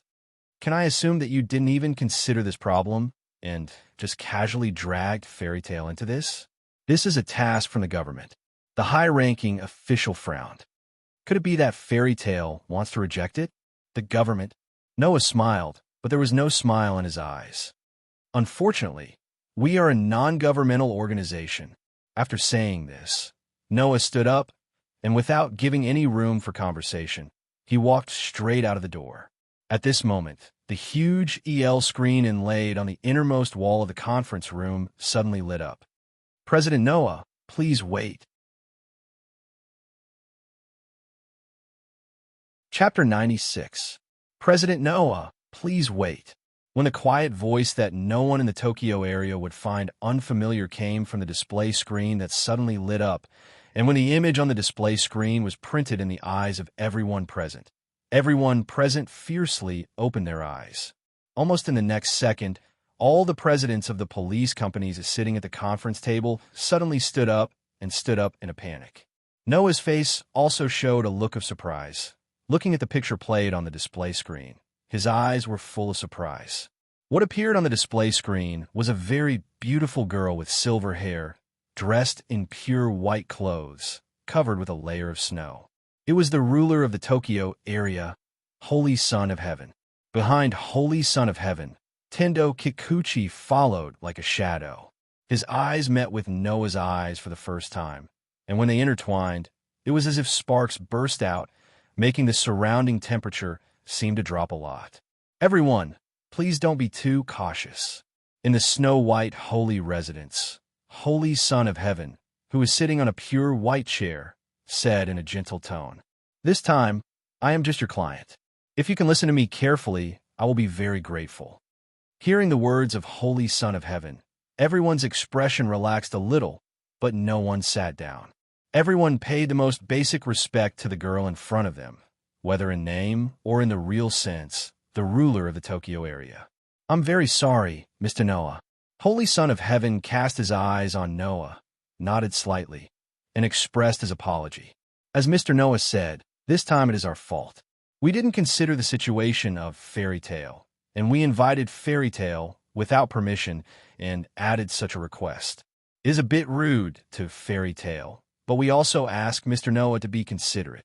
As Holy Son of Heaven's words came out, the rest of the people present once again shifted their gazes, converging on Noah. Holy Son of Heaven has taken the initiative to give a way out. This sharp and the limelight, the president of fairy tale, in the end, will give face to Holy Son of Heaven, or make things awkward to the point of ending things.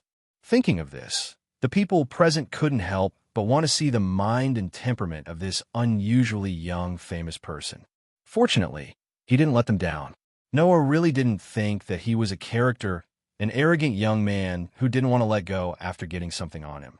I only hope that Holy Son of Heaven can carefully consider whether to let fairy tale participate in this mission.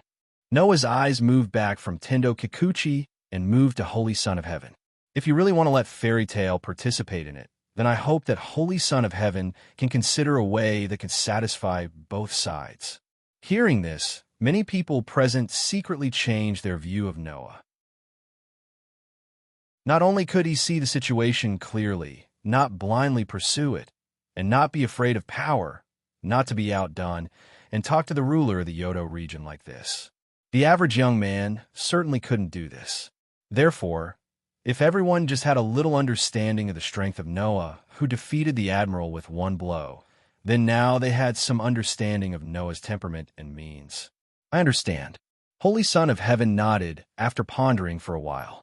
I will start to explain the content of the mission now. And for this mission, the problem of how fairy tale should cooperate. Later, I hope that Mr. Noah can come to the holy residence, and we will discuss the countermeasures again. How about it? Come to the holy residence? Noah raised his eyebrows and looked at Tendo Kikuchi with a faint smile. This shouldn't be the idea of this Tendo Kikuchi, right? Holy Son of Heaven was speechless. Not only Holy Son of Heaven, but even the rest of the people who heard Noah's tone and Tendo Kikuchi's were stunned. Only Mugung in the corner looked at Noah in a daze, somewhat thoughtful. At this moment, when the rest of the people were silent, Tendo Kikuchi looked deeply at Noah, opened his mouth, and said something that made everyone even more stunned. President Noah, I admit that there's a bit of a grudge between us, but you should understand that I will not involve the grudge in official business. Hearing this, everyone looked at each other. Grudge? There's a grudge between these two? Noah tilted his head without saying anything, turned around, and returned to his seat again. Then, let's start to explain the mission now. Holy Son of Heaven's expression unnoticeably relaxed, then returned to his usual state. This mission is actually very simple. I hope that everyone can eliminate a protozoa that has sneaked into the Tokyo area and retrieve a box like this from the protozoa's body. After saying that, a window appeared on the screen showing Holy Son of Heaven, showing a lead-silver suitcase that was specially marked with the words, Mission Target, and beside it was a number. That was the reward for completing the mission. The box itself looked extremely ordinary, and there was nothing out of the ordinary about it. However, the value of the reward indicated at the side caused the surrounding atmosphere to be filled with confusion. Of course, it wasn't because the reward was too low. On the contrary, the reward for completing the mission was too high. It was so high that it was completely unbelievable that this was the reward for eliminating a protozoa and retrieving an ordinary box. In an instant, the scene entered a state of absolute silence. Other than the police officers who were usually accompanied by death, the rest of the people present were all the presidents of the police force companies. To be able to get to this position, even if they weren't very smart, there were people who could keenly sense that something was wrong at certain important moments. And this time, there was obviously something wrong with the commission. In this regard, Holy Son of Heaven seemed to have no intention of explaining further. He closed his eyes and said to himself, "If there is no problem, please start working on this matter now." Suddenly, Mugging hurriedly raised her hand, and just as she was about to ask something, Noah suddenly pressed on her shoulder. Mugging looked at Noah with some surprise. "What's wrong?" Noah didn't speak, but stared closely at a certain position at the conference table in front of him, leading everyone's gaze in that direction. The next moment, next to the position Noah was staring at, the two presidents of the police force companies let out a cry of surprise and retreated to both sides. At the same time, in the same position, such a voice sounded. I thought at least until I made a sound to alert someone, but I didn't expect there to be someone with such keen senses. How interesting. The speaker was a tall man. He was at least 190 centimeters tall. His limbs and body were very slender. He wore a wine-red tuxedo with fine stripes, a tall hat on his head, and a clown-like mask on his face. His outfit was very strange. Such a strange person put his feet on the conference table and sat in a position that was just empty, which made the people around him very shocked. Ewan, what about the other one? Without giving the people around him time to be shocked, Noah said in an indifferent tone, "Let her come out too. You even noticed this?" The man let out a sharp, strange laugh and stood up. "In that case, little Benet, you come out and say hello to everyone." As soon as the voice fell, a small figure suddenly fell from the ceiling and appeared on the conference table. Chapter 97. Swish! Everyone in the room finally calmed down a little.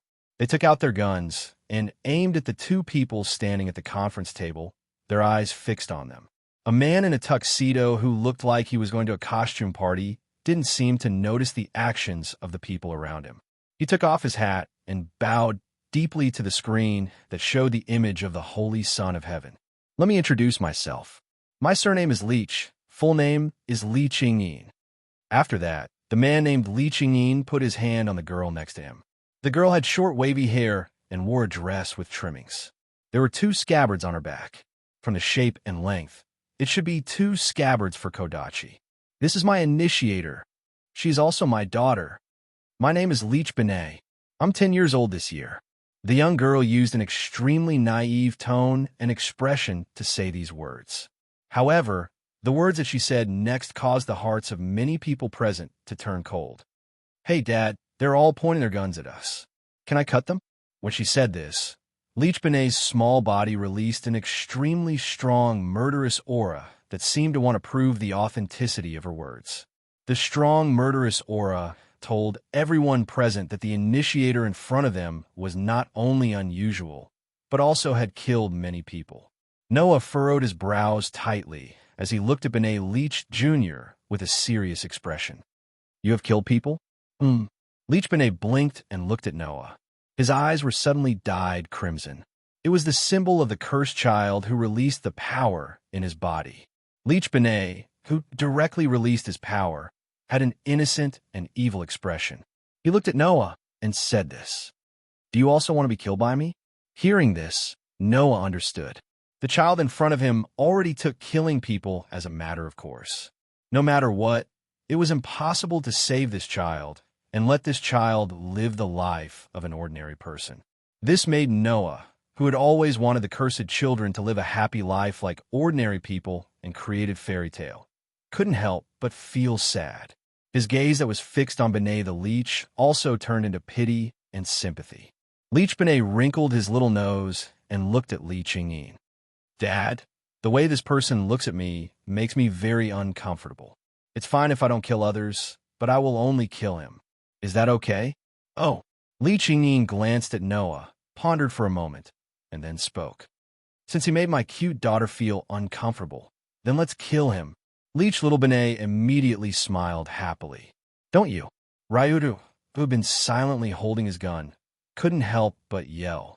Without hesitation, he pulled the trigger of his gun. Using this as a signal, all the gunmen on the scene pulled the trigger one after another. Bang, bang, bang, bang, bang. Endless gunshots and smoke filled the air. Bullets from all directions pierced through the air and shot towards Leech Yin's body. However, the scene that appeared in the next moment caused everyone to reveal an expression of disbelief and shock. Dang, dang, dang, dang. What? No one dared to believe their eyes. However, this was indeed happening in reality. Seiko, Magino, Rintaro, and the others' expressions all changed. The surrounding people also stopped shooting in a daze. Even Noah's gaze wavered for a moment, then gradually condensed. It was like a scene from a story. Li Qingyin had his hands behind his back, and bullets stopped in the air around him. This caused a voice to appear in the crowd. "How is this possible?" "Of course it's possible." Li Qingyin exaggeratedly spread his hands as if he was acting. "Please allow me to continue my unfinished self-introduction. I am a former Ground Self-Defense Forces Eastern Division's 787th Mechanized Special Unit, New Human Creation Project. Leech Yingyin, New Human Creation Project?"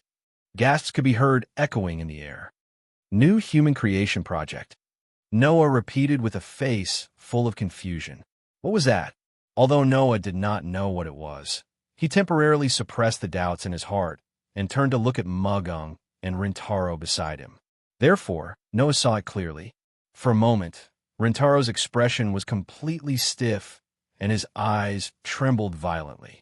Magino was also taken aback and then glanced at Rintaro. Whoosh! Just as Noah was feeling puzzled, a figure shot in his direction like a bullet fired from a gun. Noah's eyes suddenly turned cold. Clang! A crisp sound of collision resounded. "Huh!" A surprised voice rang out. "Oh!" Leech Yingyin, who was standing at the conference table, could not help but let out a surprised voice. He actually blocked Benet Jr.'s attack.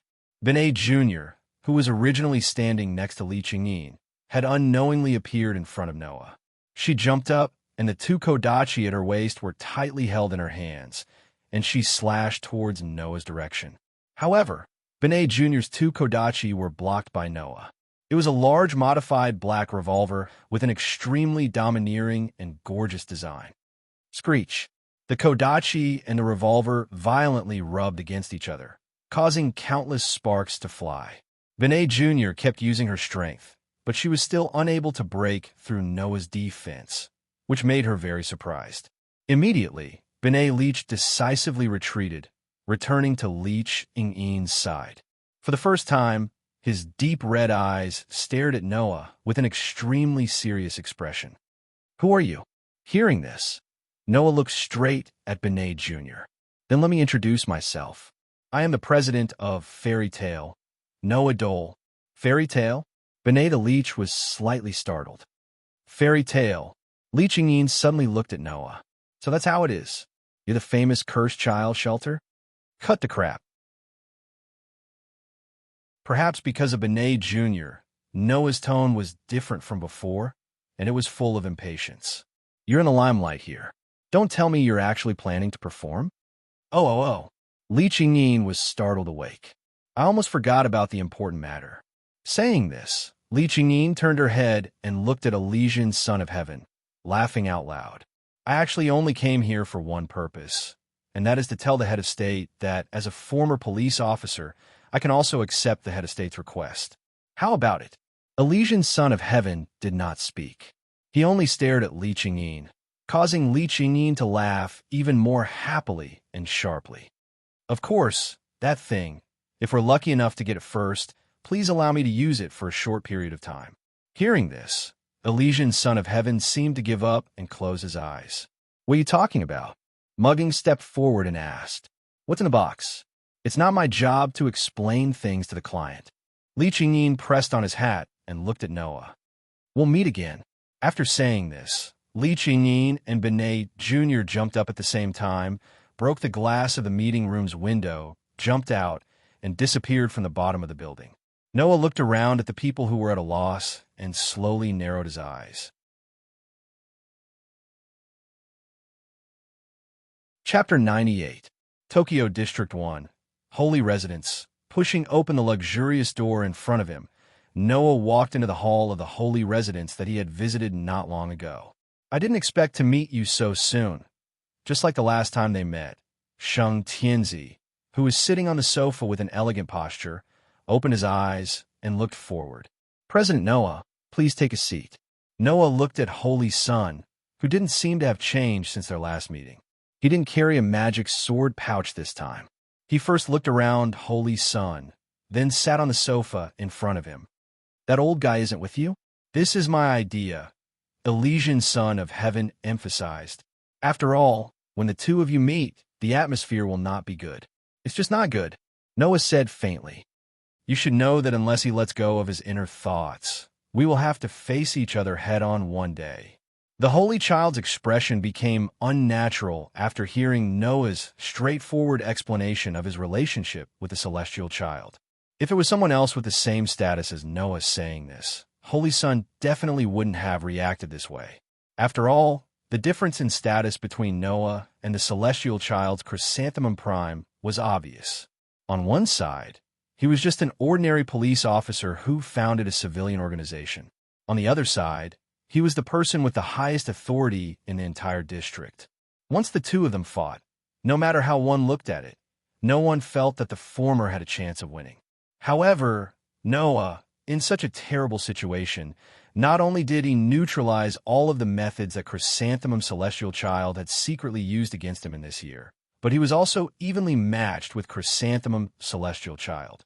Furthermore, he even made Fairy Tale bigger and bigger. As the person whom the Celestial Child Chrysanthemum Prime was assisting, the Sage Son of Heaven had seen the Celestial Child Chrysanthemum Prime, who always had a calm expression even if the sky fell, furrowing his brows when others mentioned Noah and Fairy Tale. It was a very troublesome expression. Thus, he knew that if Noah really wanted to do this, he would be able to deal a heavy blow to the Celestial Chrysanthemum Prime. No, it should be said that if it wasn't for the fairy's tale, the lone Noah might have already dealt with the celestial chrysanthemum prime. Holy Son was secretly shocked when he realized that he had such a high opinion of Noah. He quickly took a deep breath, suppressed the distracting thoughts in his mind, and casually changed the topic. Mr. Noah, this time I want to talk to you about the request and the leech shadow. Before that, you have to answer 2 of my questions. Noah raised his hand and stopped the Elysian child from speaking. His eyes met the Elysian child's beautiful face. First, what is the new human creation plan? Mr. Noah doesn't know.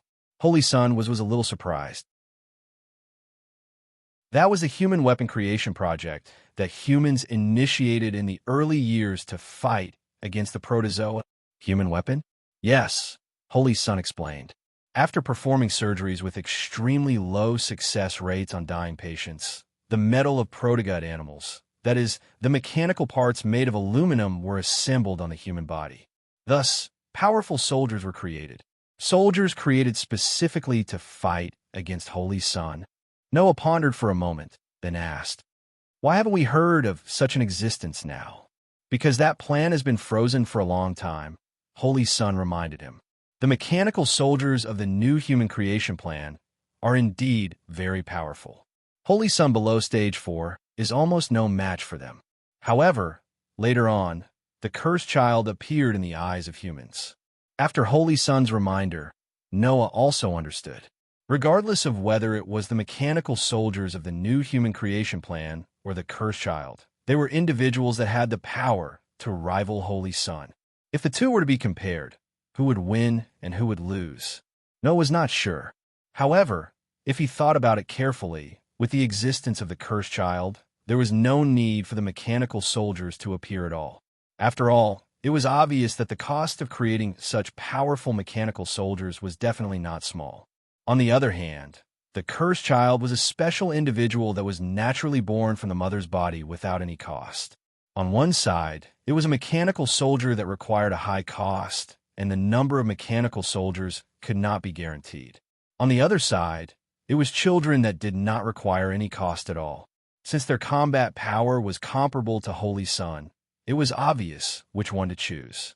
When he thought of this, Noah could not help but laugh. His laugh was extremely sarcastic. In the end, the children that are ostracized and hated by humans are fighting to protect humans.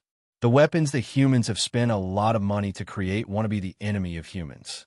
This script is really interesting.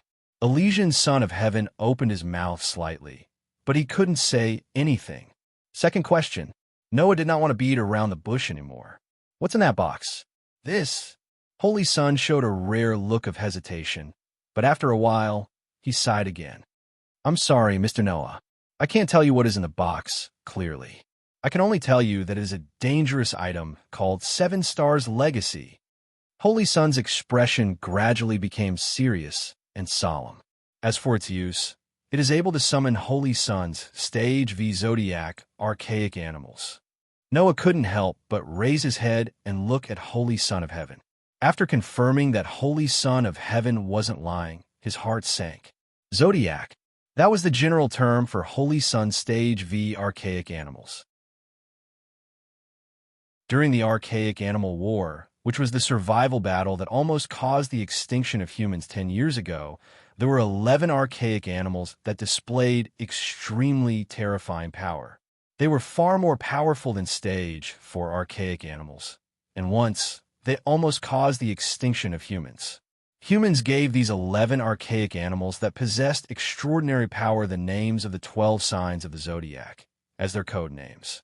Among them, Cancer was originally empty. Taurus and Virgo had already been eliminated by the first and second IP ranking initiator, leaving only 9 Stage V archaic animals.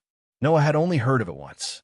It was said that they had huge bodies that far exceeded Stage for archaic animals, hard outer skin that was completely ineffective against normal weapons, molecular level regeneration ability, and the ability to not be affected by monolith. In other words, if that whatever 7 Stars Legacy could really summon Stage V Zodiac to Tokyo, then the Stage V archaic animals that was not affected by monolith would definitely bring a devastating disaster to the people of Tokyo. Noah finally understood why he had to pay so much to retrieve a small box. It turned out that it was a dangerous item that could summon a mass extinction disaster. Phew! Noah slowly exhaled and closed his eyes. What do you plan to do? Right now, almost all of the top police officers in Tokyo have already set out to find the archaic animals that hid the box in their bodies. Sheng Tianzi said word by word. In order to find the box faster than the leech Shadowing, Mr. Noah, I hope you can lend me your strength. Following this sentence, in the hall, a heavy feeling that made people unable to breathe filled the air. Under Sheng Tianzi's unwavering gaze, Noah kept silent with his eyes closed until Sheng Tianzi couldn't help but feel anxious. Then he finally opened his mouth. I will let the fairy tale police officers participate in this operation. Sheng Tianzi heaved a sigh of relief. His pure and holy face slowly hung an extremely beautiful smile.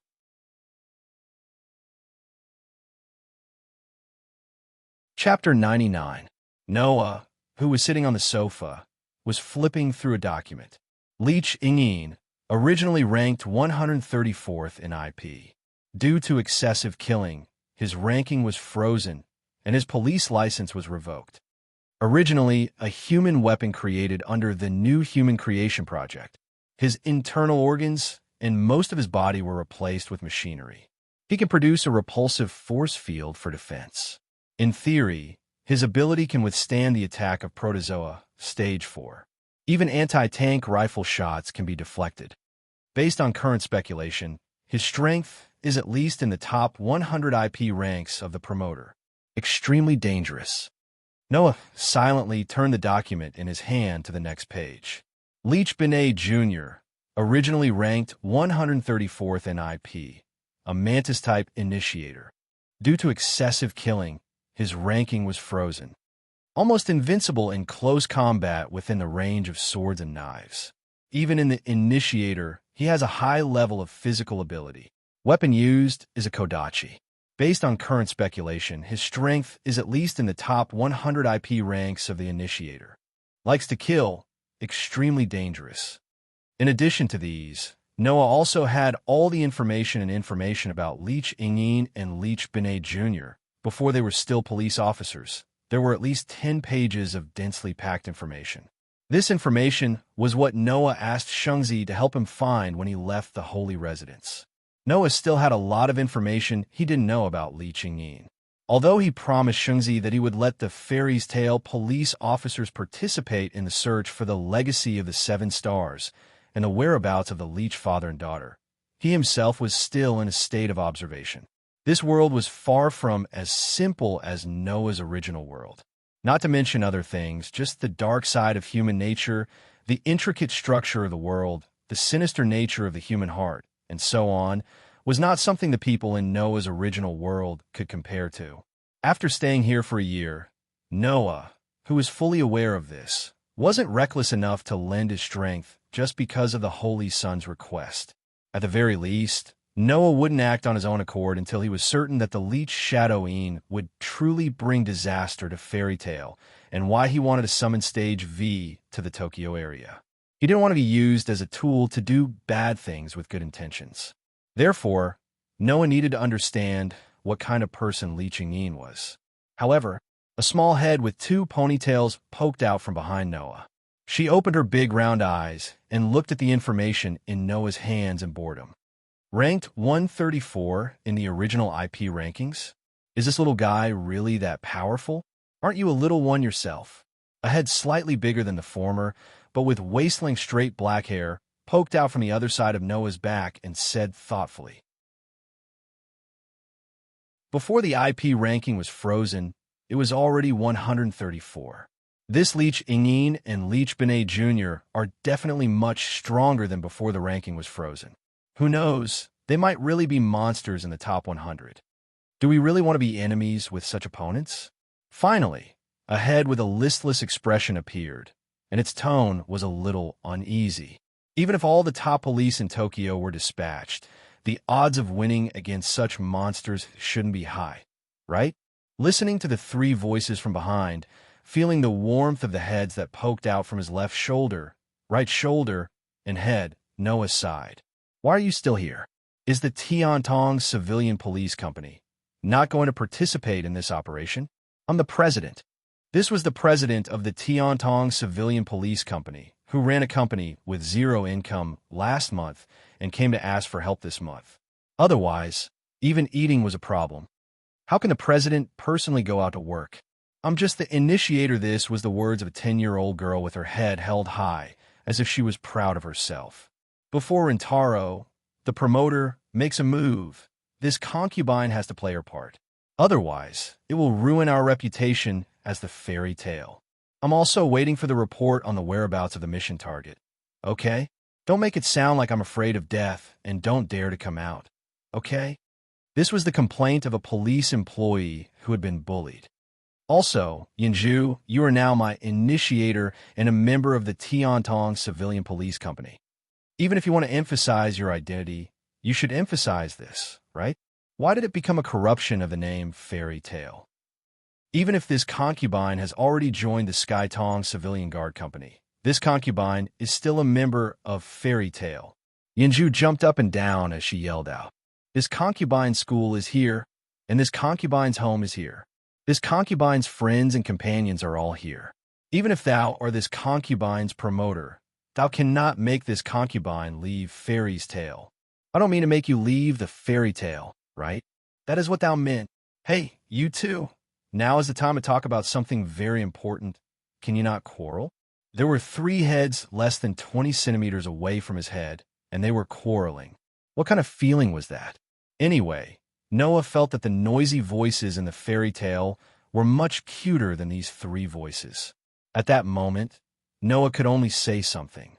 I know that your company's scale is not big, and you don't have a specialized intelligence organization to collect information about the mission. If you want to participate in this mission, you can only wait for news from other places and try to be a step faster. I also promise that the Fairy Tale Intelligence Department will immediately inform you if there is any news, so can you please wait obediently and not disturb me? Hearing this, Rentaro immediately shut his mouth, and Mugino's face showed a satisfied and proud expression. Noah clearly saw it, and he didn't know whether to laugh or cry. So, this girl is deliberately making trouble for me to force me to say these words? Speaking of which, President, this mission is the first time that all of our Fairy's Tale police officers have been mobilized, and you've personally issued the order for them to be mobilized. President, are you not going to personally participate? Yinju said eagerly. If President personally takes action, those 2 guys definitely won't be able to escape. It's not that I haven't thought of personally looking for them. Noah shook his head and narrowed his eyes. But there is something that I am very concerned about, and I must investigate it clearly first. Something that you are concerned about? Mugino came over and asked curiously. What is it? Noah smiled but did not answer, which made Mugino somewhat dissatisfied. It was unknown what Mugino thought of, but she suddenly asked. When we were in the Ministry of Defense, Tintong Chrysanthemum said that he had a grudge with you. What grudge do you have? On the side, Rentaro and Yinju's gaze also turned to Noah. Let's not talk about the grudge between me and Tintong Chrysanthemum for now. Mugino, I remember that Tintong Chrysanthemum is your grandfather, and also Rentaro's stepfather, right? Noah raised his head and looked at Mugino and Rentaro with a meaningful gaze. If I say that I want to kill Tintong Chrysanthemum, what would you do? Rentaro and Yinju were stunned. To Noah's surprise, Mugino's eyes lit up and a fierce expression appeared on her face. I want it too.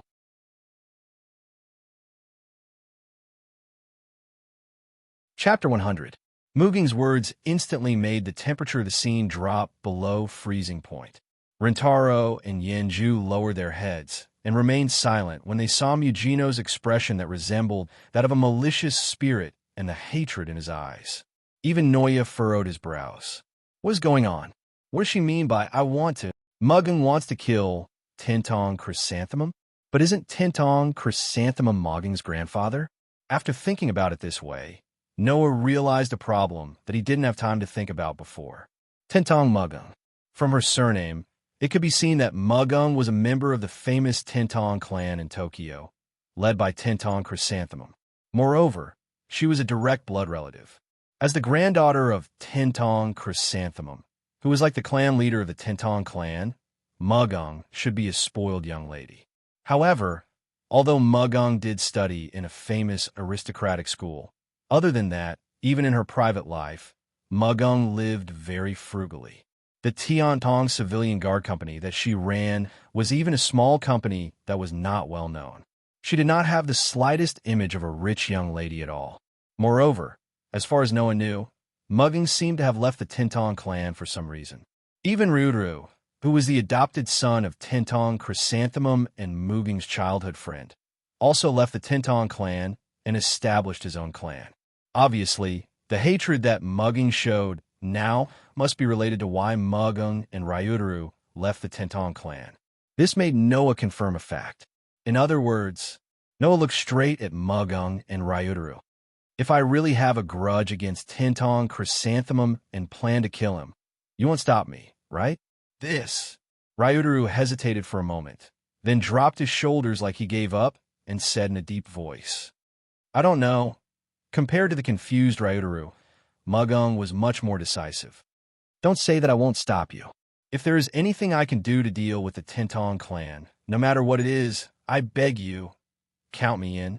Mugung. Yinju was at a loss. Miss Mugung. Rintaro closed his eyes, as if he didn't want to see Mugung like this.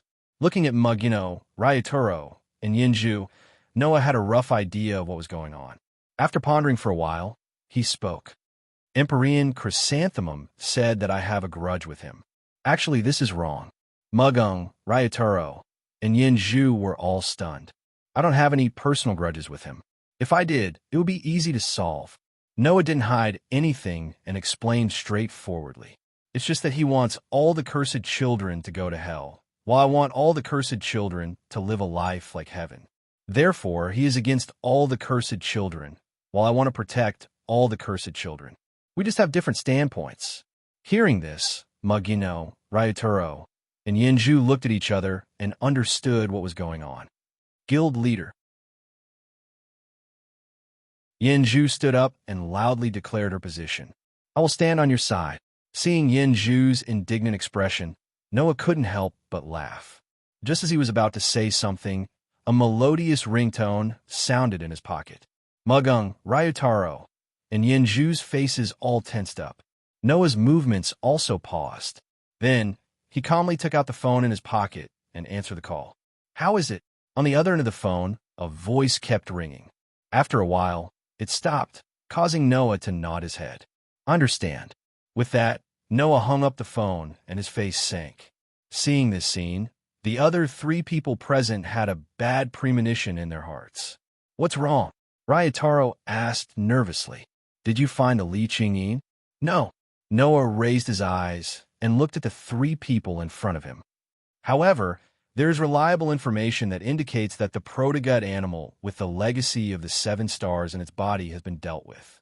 As for the mission targets box, someone witnessed it being taken away by a man wearing a mask and a tuxedo. What dash? Mugino, Ryutaro, and Yinju couldn't help but stand up.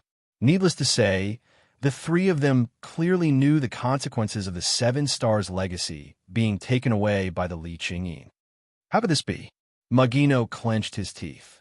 The Li Qingyin only had one partner by his side, and he had to evade our search. On our side, almost all of the famous police companies in Tokyo were mobilized.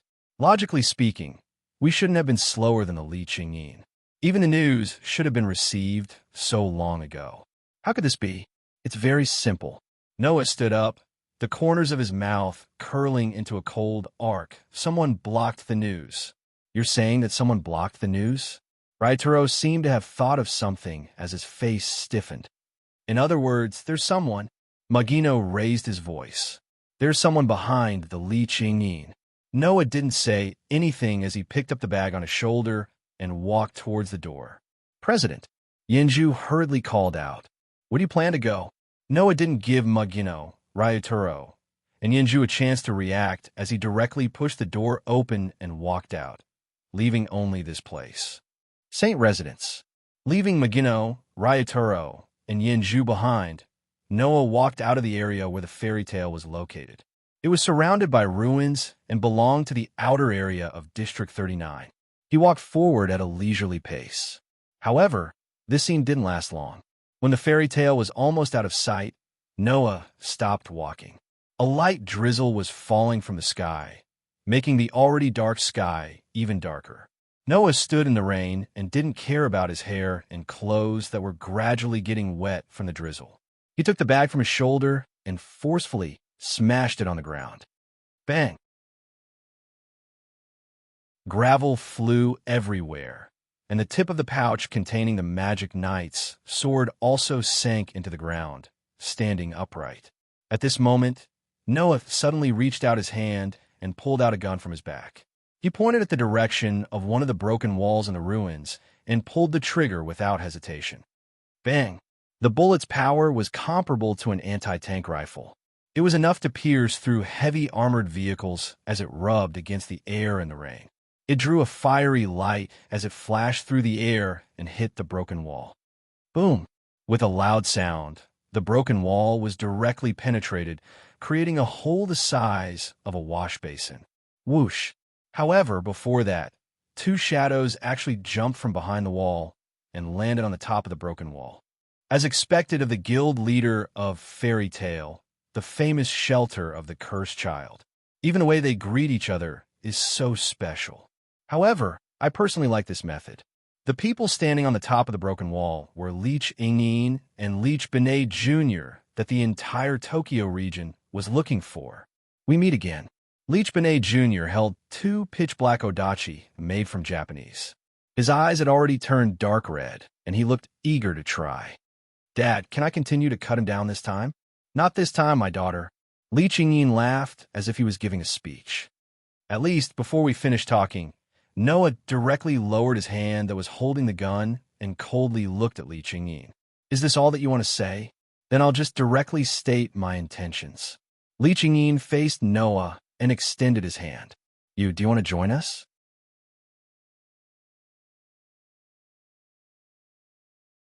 Chapter 101. Join you. Even Noah couldn't help but be stunned for a moment. You want me to destroy the Tokyo area with you? Only the Tokyo area?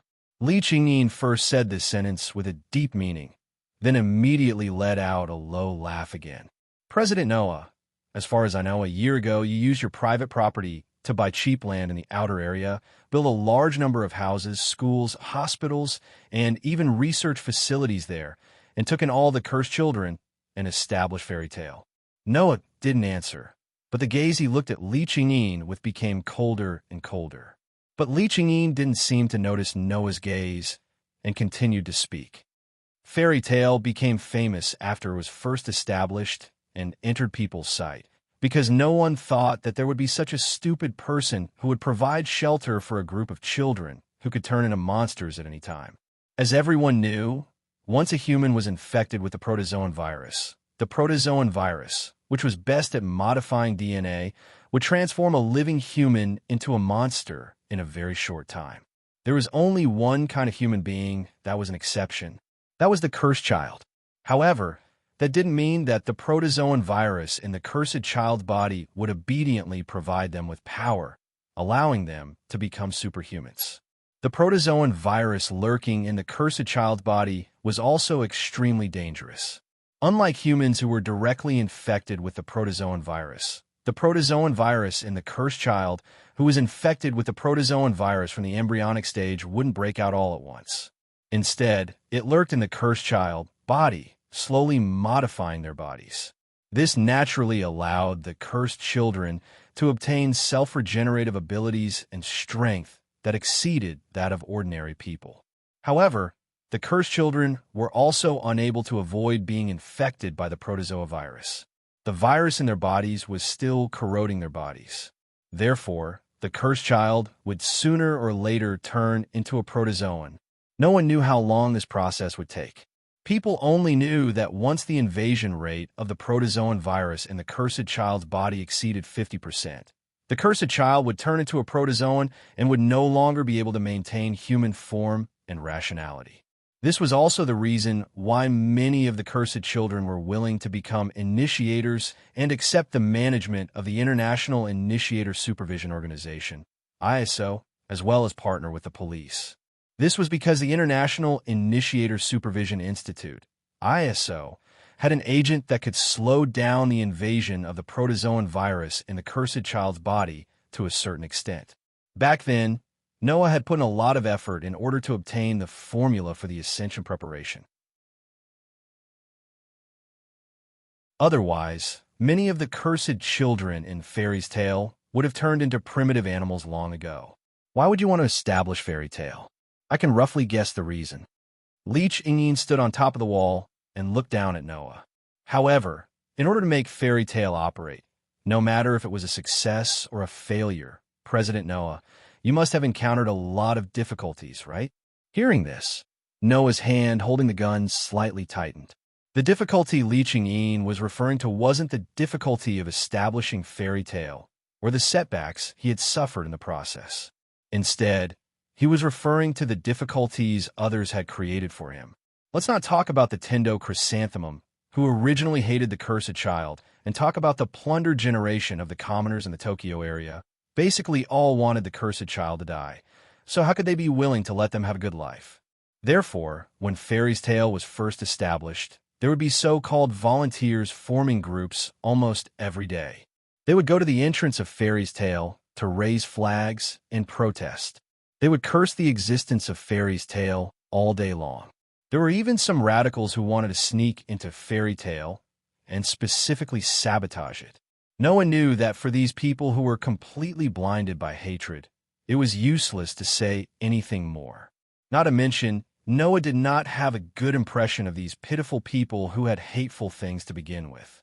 Therefore, during the 1-year period after Fairy Tale was established, Noah did not know how many times he personally made a move to throw these people back to the city like garbage. For this reason, these people did not stop jumping around. Not to mention the many street protests, they also gathered together from time to time, planning to do something. Because of this, the reason why Fairy Tale became so famous. Perhaps these people who paraded on the streets from time to time to give free publicity to Fairy Tale were also a big reason. And from then on, Noah and Fairy Tale became known as the shelter of the cursed child. Leech Ingyin's words made Noah recall all the things that had happened in the past year in his mind. His grip on the spear tightened. President Noah, I have to say, it's not just me, but many people are surprised that you can still manage Fairy Tale under such circumstances. Leech Ingyin seemed to be reminding him. But have you not thought of eliminating all these people who only know how to talk and will not get along with you no matter what? Noah did not understand what Leech Ingyin was hinting at. He could be considered to have lived in vain. This is the reason why you invited me to join you. This can only be considered the reason why you joined us. Leech Ingyin corrected him. And the reason why we invited you is because you are very strong. Oh. Noah curled his lips, a bit of sarcasm appearing in his tone. Are you worried that I will interfere with your plans? This is also one of the reasons. Leech Ingyin pressed down on the hat on his head and once again extended his hand towards Noah. Come with me. Let's destroy this world together. Destroy the world. This sentence was like a basin of cold water that was poured on Noah's heart. Immediately after, a thick flame of anger rose in Noah's heart. Destroy the world?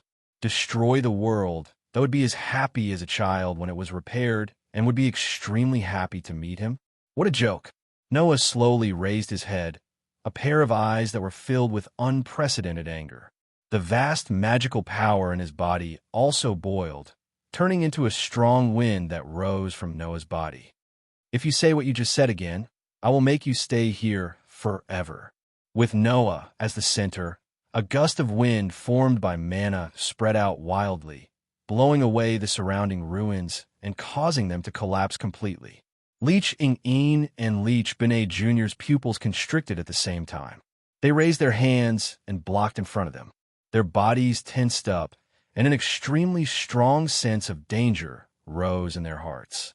The nephew and daughter, who could not sense magical power, could only feel a strong aura locking onto them. telling them that Noah's words were true. You. Li Ching-yin could not hide the shock in his voice. Who exactly are you? Father. Father. Leech Benet Jr.'s crazed and bloodthirsty appearance changed. Her face was filled with fear as she tugged at Li Ching-yin's clothes. We will die. We will die.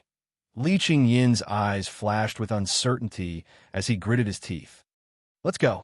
Without any hesitation, Li Ching-yin and Benet Jr. leaped up and disappeared from the scene.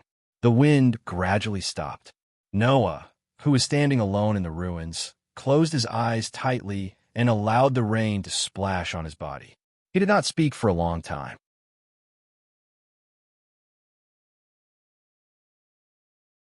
Chapter 102. In the dark conference room, a deathly stillness pervaded the air. Led by Shang Tianzi, all the top officials in the Tokyo area were gathered in the headquarters. Looking at the real-time display in front of them, they all had ashen faces. Taking a closer look, the image displayed on the large monitor was a hellish scene. In a word, it was a pile of corpses covered in blood. In the middle of the blood and corpses that had just died, a man in a tuxedo with a mask and a little girl with two kodachi stood there. Although there was not a single drop of blood on them, there was no doubt that they were the ones who had caused this hellish scene. In the dark conference room, many officials' faces turned ashen. They covered their mouths and looked like they wanted to vomit, but didn't dare to. Shang Tianzi's originally flawless face seemed to have become a bit paler, but he still stared at the large screen in front of him without moving his gaze for a moment. Only Chrysanthemum Prime Minister maintained his usual expressionless appearance from beginning to end. He was not affected by the bloody scene and was still calm. Just a minute ago, the high-ranking officials present had personally witnessed the scene of the police officers lying all over the ground, provoking the father and daughter pair. In the end, all of them were attacked by the other party and fell one after another, dyeing the ground red with their own blood. Among these police officers, there were at least 10 teams that were ranked in the top 1,000. Under such circumstances, a total of 30 teams of police officers almost couldn't last a minute in the hands of Li Ching-yin and Leech Benet and were all killed. It was easy to imagine how shocked the high-ranking officials were when they witnessed all of this with their own eyes. Sitting at the head of the table, Shang Tianzi was not defeated by the bloody scene and the cruel reality. He adjusted his emotions and forced himself to calm down, then looked at one of the officials. What about the other police officers? Most of them have already set off to the unexplored area where the Leech father and daughter are. The official was sweating as he answered with a somewhat hoarse voice. However, even the first group of police officers to set off will need more than 2 hours to reach the area where the Leech father and daughter are. No matter what, they won't be able to make it in time. When these words came out, a touch of despair appeared on the faces of many officials. An hour ago, the news that Li Ching-yin had obtained the legacy of the 7 stars and was rushing to an unexplored area, preparing to summon the Protozoa of Stage V, had reached the ears of the top authorities in Tokyo. Shang Tianzi, who understood that the situation had begun to become irreversible, immediately called for a battle conference. All the top authorities in Tokyo area gathered here to discuss countermeasures, while notifying the police companies involved in the operation to pursue the Leech father and daughter. Now, an hour had passed. The fate of the first group of police officers who arrived at the area was presented in front of everyone's eyes. It was only then that everyone realized that they had really underestimated this police team that was originally ranked 134th in the IP rankings. They had also underestimated the difference between 100 police officers and 1,000 police officers. If this continues, the Stage V will arrive in the Tokyo area. At that time, it will. Looking at the big screen in front of him, a senior official spoke hesitantly. Speaking of which, why did Li Ching-yin mercilessly kill all the promoters but not the initiators? Yes, the ones who died were all the promoters in the police team. As for the initiators, they were all knocked out and imprisoned by Li Ching-yin and Leech Benet Jr. With the Leech father and daughter's personality of killing without blinking, they shouldn't be merciful to children, right? Shang Tianzi naturally also noticed this phenomenon and muttered to himself. I'm afraid he did it too, Before Xing Tianzi could finish a sentence, he was interrupted by an indifferent voice from outside the conference room. To restrain me, right? Following this sentence, the door of the conference room was pushed open. A young man carrying a bag over his shoulder and a piece of paper in one hand walked in as if no one was around. Behind him, a few guards were rushing over as if they wanted to stop him from entering the conference room. Looking at the young man who suddenly barged in, everyone present couldn't react. Even Xing Tianzi was slightly startled and spoke in surprise. President Noah? It was none other than Noah. With a rare cold expression on his face, Noah didn't pay attention to the people who were staring at him in a daze. He walked straight through the room, came to the front of the conference table, and looked at the screen. He knows that I value the cursed child, so he wants to use those children as hostages to prevent me from personally finding him. Li Qingyin, he really used all kinds of methods. Only then did everyone realize what had happened. President Noah, you can't just barge in anywhere.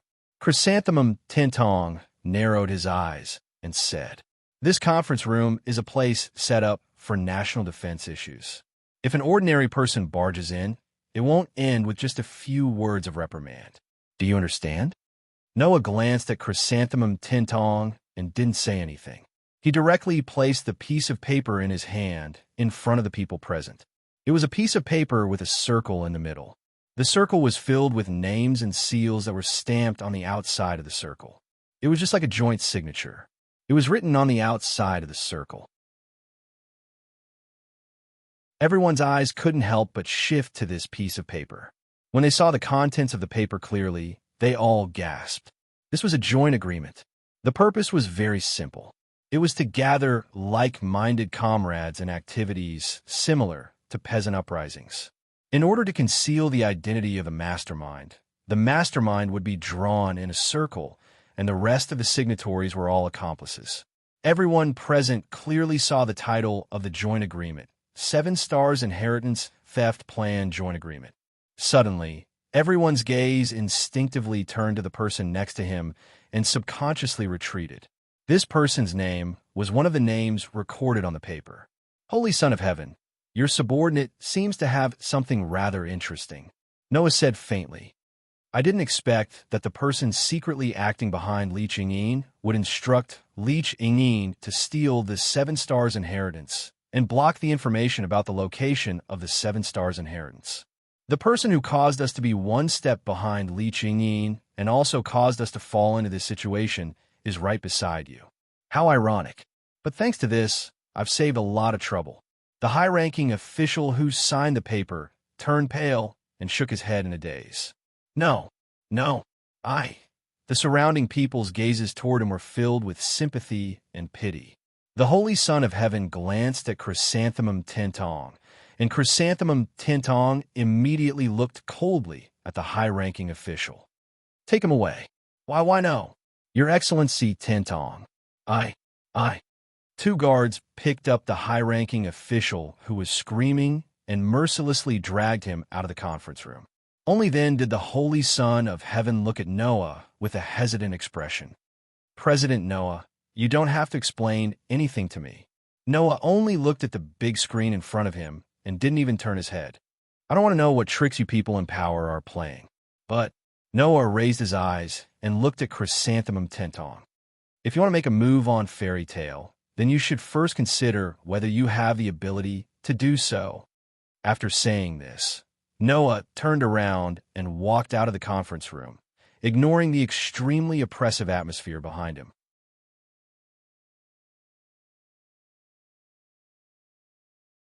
Chapter 103.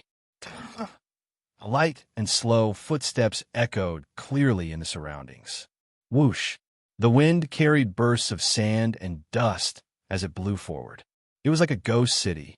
The surrounding residences and buildings were still in their original state, but it was obvious that they were beginning to be abandoned. It was not difficult to see that the people who live here had abandoned the city and fled to the Tokyo area before they were attacked by the protozoa. Of course, although the buildings were in their original state, they were not complete. Some of the walls were already broken. Some of the building materials were also corroded. Sooner or later, this ghost city would be completely turned into ruins and disappear in the long river of history. In such an environment, Noah, with a cloth bag on his left shoulder, strolled forward as if he was taking a stroll. There was not a trace of emotion in his eyes as he kept looking forward. Not long after, a church appeared in front of Noah. In front of the church's entrance, a man in a wine-red tuxedo, a mask on his face, and a tall hat on his head, and a young girl in a dress with 2 kodachi on her waist stood there quietly, as if they had been waiting for a long time. They quietly watched Noah's gradually enlarging figure. Whoosh! Another gust of wind blew through the scene. However, this time, the wind did not carry any sand or dust, but instead brought a strong smell of blood, attracting people's attention to the surroundings. It attracted people's attention to the ground that had been painted red by blood and was full of corpses. Oh! In the interior of the church, in a large iron cage, young girls around the age of 10 were lying inside, overlapping each other.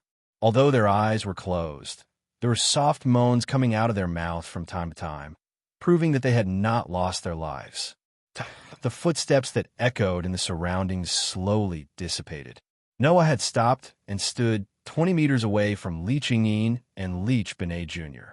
He looked at the 2 former policemen in front of him who killed without batting an eyelid. His expression was as calm as before, but it made people feel scared. This was especially true for Lee Ching-in and Leech Benet Jr., who had already experienced how terrifying Noah was. They clearly knew that they were definitely no match for Noah. Father, Benet Leech Jr. couldn't help but tug at the corner of Leech Shadow Yin's clothes. There was an extremely obvious fear on his young face. Lee Ching-in looked straight at Noah. No one could tell what kind of expression he had under his mask, but he still chose to communicate. I knew you would come, Noah Doria. Then, tell me your choice. Noah's face was as calm as an ancient well, perfectly displaying his ability to control his emotions. Only his deep, dark pupils flashed with a frightening light. Apart from the mastermind, the rest of the people behind you should have all been arrested. Do you still want to continue this boring game? President Noah, don't you understand? Lee Ching-in let out an unpleasant laugh. That's not a problem at all. Even if those people all die, it has nothing to do with me. I'm just doing what I want to do. Otherwise, why would I accept their request? What you want to do is the so-called destruction of the world, right? Noah raised his eyes slightly. What's the point of doing that? I'd like to ask you this question. What's the point of doing this? Lee Ching-in took a step forward, his voice starting to become agitated.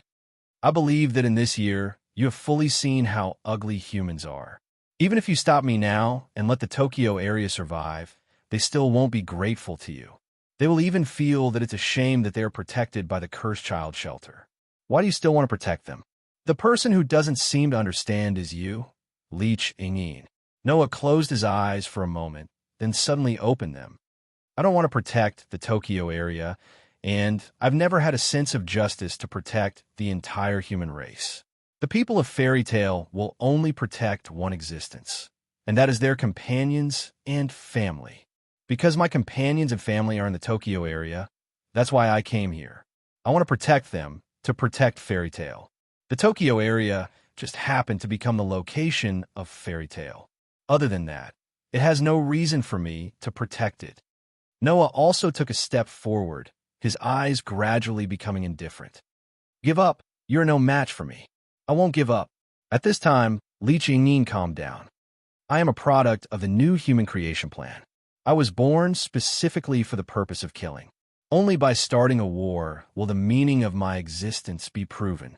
For me, a world of constant war is the world where I should exist. Lee Ching-in spread out his hands and let out an extremely excited voice. Look, a masterpiece that can destroy the world is about to descend. Lee Ching-in's voice had just fallen when Noah's extraordinary sensing ability immediately returned a message, causing Noah to suddenly turn his head and look at the distant seaside. In the next second, the scene that entered Noah's field of vision made Noah begin to doubt his own eyes. What kind of existence is that? This was Noah's first thought. Perhaps it was because of the night, but Noah was unable to clearly see the other party's body color. However, the traces of cracks, the skin full of lumps, and the completely irregular appearance were clearly seen by Noah. Whoa, whoa, whoa, whoa. A long cry resounded through the night sky of the Tokyo area. The head was abnormally large, and there were countless eyes on its body. Its height was definitely measured in units of hundreds of meters. As it moved its body in the sea, it continuously waved its sickle-shaped tentacles, moving in an extremely slow pace in the direction of the Tokyo area. Awesome! Awesome! Li Qingyin seemed to want to hug the terrifying monster as he spread his hands in its direction, his voice full of madness. He looked like a fanatic who believed in an evil god. Noah no longer had the time to pay attention to Li Qingyin. He stared at the huge, terrifying creature that was gradually approaching from the other side of the sea and muttered, "Stage V Protozoan Scorpio of the Zodiac. War will begin once again." Li Qingyin looked in Noah's direction and bowed deeply. "Please enjoy." After saying that, Li Qingyin brought Leech Benet Jr. and leaped up to the top of the church. After a few leaps, they disappeared from Noah's sight. Noah did not pay attention to the departing Li Qingyin. To him, Li Qingyin was not a threat at all. Therefore, Noah focused his gaze on the terrifying creature called Scorpio. After his eyes flickered a few times, he sighed. "Fine, let me tell you whether such a monster has the qualifications to destroy this world." It's over. In the battle headquarters, all of the high officials in the Tokyo area looked at the huge, terrifying creature that appeared on the screen. They were all in a daze, as if they had lost their minds. Seiji's beautiful face did not change in the slightest, but his hands that were placed on his thighs were tightly clenched together. Sweat had already covered his beautiful, slender hands. Could it be that the Tokyo area was really going to end like this? Lord Seiji. On the side, Tintong Jucheng was surprisingly calm. "Please make the decision to take refuge." Seiji closed his eyes, but his heart was not calm at all. After struggling for a long time, he finally opened his trembling mouth. Just as Seiji was about to give the order, a cry of surprise sounded in the meeting room. "What is that?" The extremely sudden cry of surprise caused the group of high officials who had almost fallen into the abyss of despair to shift their gazes and look at the big screen. What happened next was believed to be unforgettable for the rest of their lives.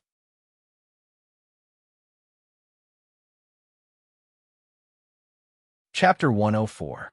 In the process of chasing the Li Qingyin, the police took a military helicopter to the unexplored area to search for traces of the Li Qingyin.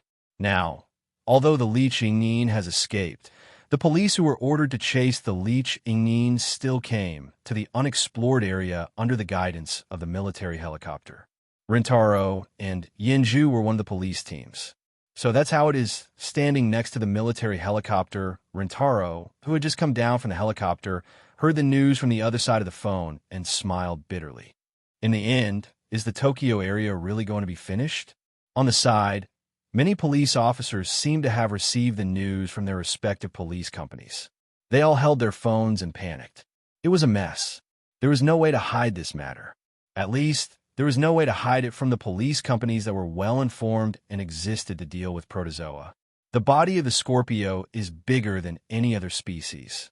Who knows how many thousands or tens of thousands of species of DNA were mixed to grow to such a degree. In addition, the roar that could almost resound in every corner of the Tokyo area. Who wouldn't be able to discover such an existence? Even from where Rintaro was standing, he could see the huge shadow gradually approaching from the sea. Therefore, Rintaro also understood how terrifying Stage V was when it reached that level of growth. It was one of the 11 terrifying creatures that almost wiped out the entire human race in the world. In order to match its huge body that was hundreds of meters tall, its body was so hard that ordinary steel couldn't compare to it. Moreover, it wasn't affected by the pyrolite. There were probably no more than 5 weapons in the world that could deal with it. Not to mention, the regeneration ability of the Stage V protozoa was many times more terrifying than ordinary protozoa. The regeneration ability of protozoa was also divided into strong and weak levels. Individuals that could be killed by ordinary pyrolite weapons were defined as regeneration level 1. Most of the protozoa and initiator belonged to this level. Regeneration level 2 meant that they could resist ordinary pyrolite weapons.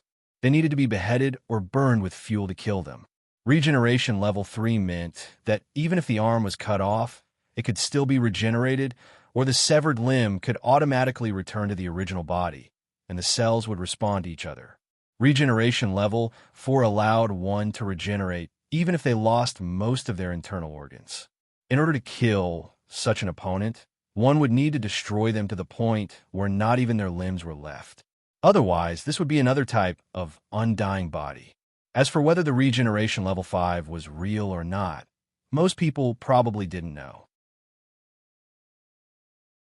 Because at this level, even if the opponent was thrown into extremely low temperature, vacuum, or even magma of thousands of degrees Celsius, as long as the opponent adapted to the environment, it would be able to regenerate, and it would be a molecular level regeneration.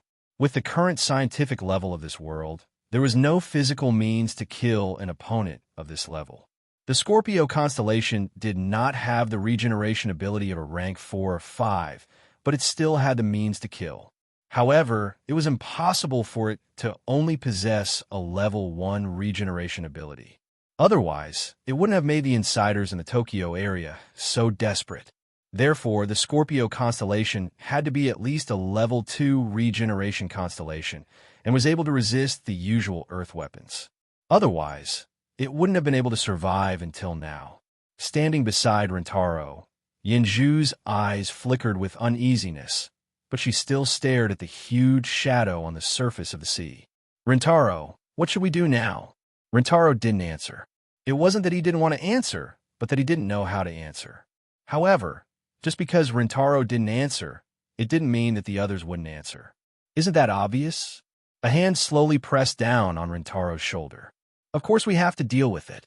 Rintaro and Yinju were shocked at first, but when they recognized the owner of the voice, they showed different degrees of surprise. "President." Yinju threw herself into Noah's arms. Noah, Ryotaro, seemed to have found his pillar of support. He breathed a sigh of relief and hurriedly called out to Noah. "You said we have to deal with it? How do we deal with it?" Noah, who had appeared out of nowhere, hugged Yinju, who was running toward him with tears in her eyes. He raised his head and looked at Rintaro with a smile. Then, "Rintaro, do you want to save the world together?" "Save the world."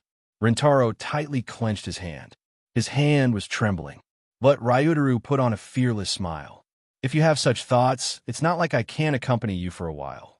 Hearing this, Noah patted Rintaro's shoulder, and his eyes seemed to cross time and space, and he looked at the figure of Scorpio. Virum, the propeller of the military helicopter, was frantically moving, supporting the huge body of the helicopter below. Noah stood at the top of the helicopter in front of the rotating propeller. Braving the howling wind and air pressure, he stared straight ahead, looking at the Scorpio constellation that he could clearly see in its entirety. Rintaro's voice came from the pilot's seat of the helicopter. "Is this enough? It's done." Noah closed his eyes and let the bangs in front of his forehead sway wildly with the strong wind blowing against him. "Next, it's my job. President." Yinju's excited voice came from the helicopter. "Do your best. President, you can definitely defeat Scorpio." Hearing this, Noah didn't respond to Yinju's words. The corner of his mouth slowly rose, opened his eyes, and looked at Scorpio that was wreaking havoc. "Woo woo woo woo." The frantic roar shook the air, turned into echoes, and spread in all directions. Noah reached out his hand, pulled out his own gun from his waist, and slowly stroked it, as if talking to himself. "I didn't expect that I would need your cover so soon." In Noah's body, the magic power that was so vast that it was comparable to the ocean seemed to have been awakened and boiled. Through Noah's arm, it was like a stream of water that had been released from a dam as it violently poured into the spear. If someone took apart Noah's gun and looked at the body of the gun in Noah's hand, then they would find out. On the muzzle of the large-caliber revolver, there was a small and precise geometric pattern that was completely inlaid with the muzzle rotating. It was a magic array that was activated by the magical power in Noah's body. "Gotcha!" in the slight sound, Noah raised the gun in his hand, aimed at the huge body of Scorpio, and frantically poured magical power into the body of the gun. Immediately, Noah's eyes turned cold. Shatter. In a light sound, Noah pulled the trigger of the gun in his hand. Bang!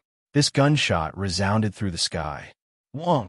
The magical power in the gun in Noah's hand burst out and turned into a white beam of light that pierced through the sky, shooting out from the small muzzle, rubbing against the atmosphere, and pushing forward. At this moment, everyone who was looking at the sky could only see a huge white pillar of light cutting through the horizon, cutting through space like a flashing comet. Amidst the sharp sound of breaking through the air and the vibrations in the atmosphere, it fiercely landed on the body of the Scorpio constellation. Dong! With Scorpio's body as the source, the dazzling strong light soared up, illuminating the entire sky. Woo woo woo woo woo. In the strong light, the body of the Scorpio constellation flashed with a series of flat marks, completely divided into cubes. Bang! With a muffled sound, the Scorpio constellation was like a collapsing mountain, completely shattering into pieces. This scene became a scene that all the witnesses would never forget, including Rintaro and Yinju in the helicopter, including Shang Tianzi in the battle headquarters. Also unforgettable was the figure standing on the helicopter, facing the wind.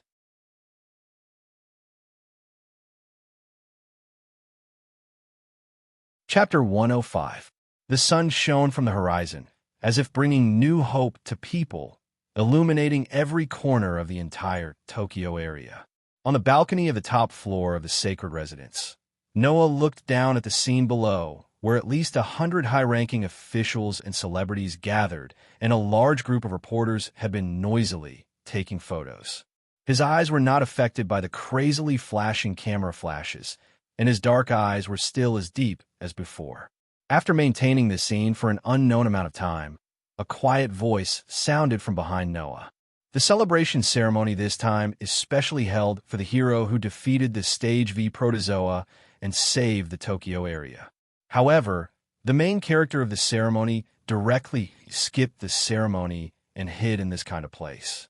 Not only is this disrespectful, it will also disappoint many people who hope to see the hero.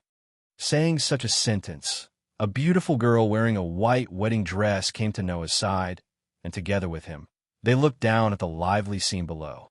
President Noah, you're probably the only one in the world who would skip the celebratory ceremony hosted by the government and stand up everyone in the Tokyo area. Noah didn't turn his head, as if he had already guessed who came. His eyes were still looking at the lively scene below, and only after a while did he speak. I said, I don't have a strong sense of justice to save the entire Tokyo area. Naturally, I can't be the hero of the Tokyo area, participate in the celebration ceremony, and be worshipped. After saying that, Noah glanced at Shang Tianzi next to him. Besides, there shouldn't be anyone who really worships me. After all, I'm the shelter of the cursed child. Do you really not have any reason to defeat the Stage V protogut animals because of the Tokyo area? Shang Tianzi's voice slightly changed, as if it was regretful, as if it was sad. Is the Tokyo area really not worth your protection? Not worth it. Noah didn't care that the person next to him was the supreme ruler of the Tokyo area, and said this sentence without hesitation and without changing his expression. At least, until now, I haven't found a reason to protect it. On the contrary, as Li Qingyin said, there are a lot of reasons to destroy it. But didn't you take the initiative to stand out when Stage V appeared? Shang Tianzi turned around and finally cast his gaze on Noah. His tone couldn't help but carry some emotions. It was as if he wanted to prove that Noah's words weren't true. I heard it for real in the headquarters. I heard you say that you wanted to save the world. Saving the world is not the same as saving all of humanity. Noah also turned around and looked at Elysium's beautiful face. Or is the Holy Son of Heaven the same as the humans of 10 years ago? Does he think that humans are the overlords of the world? That humans are equal to this world, and that saving this world is equivalent to saving all of humanity? Sage Son of Heaven clenched his hands in front of his chest. He seemed to realize that he was a little agitated, so he forced himself to calm down and put on a serious expression. However, President Noah's power is something that no one knows about. The power of the original body can save all of humanity. Don't flatter me. Noah didn't waver at all and laughed at himself. I said, I'm not that great. But Sage Son of Heaven seemed to want to say something. But after seeing Noah's calm expression from beginning to end, he reluctantly stopped talking. That day, Sage Son of Heaven and the other high-ranking officials clearly saw from the big screen in the headquarters. They saw the scene where Noah defeated one of the 11 strongest protozoa. That indeed brought an unimaginable shock to all the witnesses. After all, up until now, the existence that could defeat a Stage V protozoa, other than the two strongest initiators in the world who were ranked first and second in the IP rankings, no one else could do it. One could imagine how shocking Noah's actions were. Afterwards, Noah said that the beam of light that defeated Scorpio was created by a rare bullet that he accidentally obtained, and he himself didn't know the result would be like this. This extremely vague statement was used to evade the reason why Scorpio was killed and the phenomenon that all the witnesses saw that day. In this way, Noah became the lucky hero who accidentally obtained an amazing weapon to defeat Scorpio and save the entire Tokyo area. As for what the bullet that could defeat Scorpio was, it became something that everyone wanted to know. Many people began to investigate this matter in an attempt to obtain some clues. Sage Son of Heaven was one of them. However, intuition told Sage Son of Heaven that this matter was definitely not as simple as Noah said. There must be some other inside story. Therefore, Sage Son of Heaven hoped to get some information from Noah. But seeing Noah's unmoved expression, Sage Son of Heaven knew. Noah was prepared to play dumb until the end. This made Sage Son of Heaven even more convinced that the bullet that could kill Scorpio and the person who controlled the bullet, Noah, must be hiding something. Just as Sage Son of Heaven was thinking about this, Noah, who was still looking at the lively scene below, suddenly opened his mouth. I heard that the people who signed the petition supporting Leech Ingyin to steal 7 Stars' inheritance were all arrested, right? Yes. Sage Son of Heaven didn't think that Noah would suddenly bring up this topic and slightly couldn't react in time. Everyone has been apprehended. Then, Noah looked at Sage Son of Heaven as if he could see through Sage Son of Heaven's thoughts. Has the mastermind been caught? Sage Son of Heaven's heart suddenly panicked, and he couldn't help but turn his head, avoiding Noah's gaze. This is our job. President Noah doesn't need to worry about it. Is that so? Noah looked straight at Sage Son of Heaven and smiled for no reason. Do you know? The people who signed the petition are either from a certain faction or they used to belong to that faction. Sage Son of Heaven's face changed. It seems that I guessed right. Noah smiled, but there was no smile in his eyes. The mastermind this time is Chrysanthemum Tintong's prime minister. In fact, if one thought about it carefully, a lot of things could be understood. Not long ago, Sage Son of Heaven stood his ground and prepared to add a new bill in the Tokyo area. Primitive Animals New Law. It was a bill that could give the most basic human rights to the cursed child. And this bill was something that Chrysanthemum Tintong's prime minister, who hated the cursed child, absolutely did not want to see. In order to make this bill invalid, Chrysanthemum Tintong's prime minister secretly entrusted Li Qingyin and let Li Qingyin take away the legacy of the 7 stars and carry out the Stage V primitive animal summoning. Noah said indifferently, because once the news that Li Qingyin were one of the terrorists who tried to destroy the Tokyo area spread to the media, public opinion would no longer support them, and this bill would become invalid. Am I right? Sage Son of Heaven lowered his head, speechless. Why? Noah's tone was still calm, without any emotion. You also suspect that Chrysanthemum Tintong's prime minister is the mastermind, right? Why don't you arrest him and bring him to justice? Sage Son of Heaven was silent, until after a long time, he spat out words full of bitterness.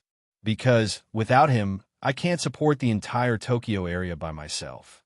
In one sentence, all the bitterness in Sage Son of Heaven's heart was expressed. Looking at the sorrowful Sage Son of Heaven beside him, Noah thought of the sage son of heaven who always maintained a holy and calm expression in front of the media, and he also became silent. It turned out that the so-called sage son of heaven was not a perfect saint. Sage son of heaven was also a girl who just turned 16, a year and a half younger than Noah. Am I too harsh on this girl?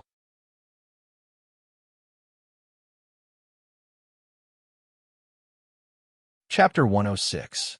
Tokyo, District 39, Fairy Tale.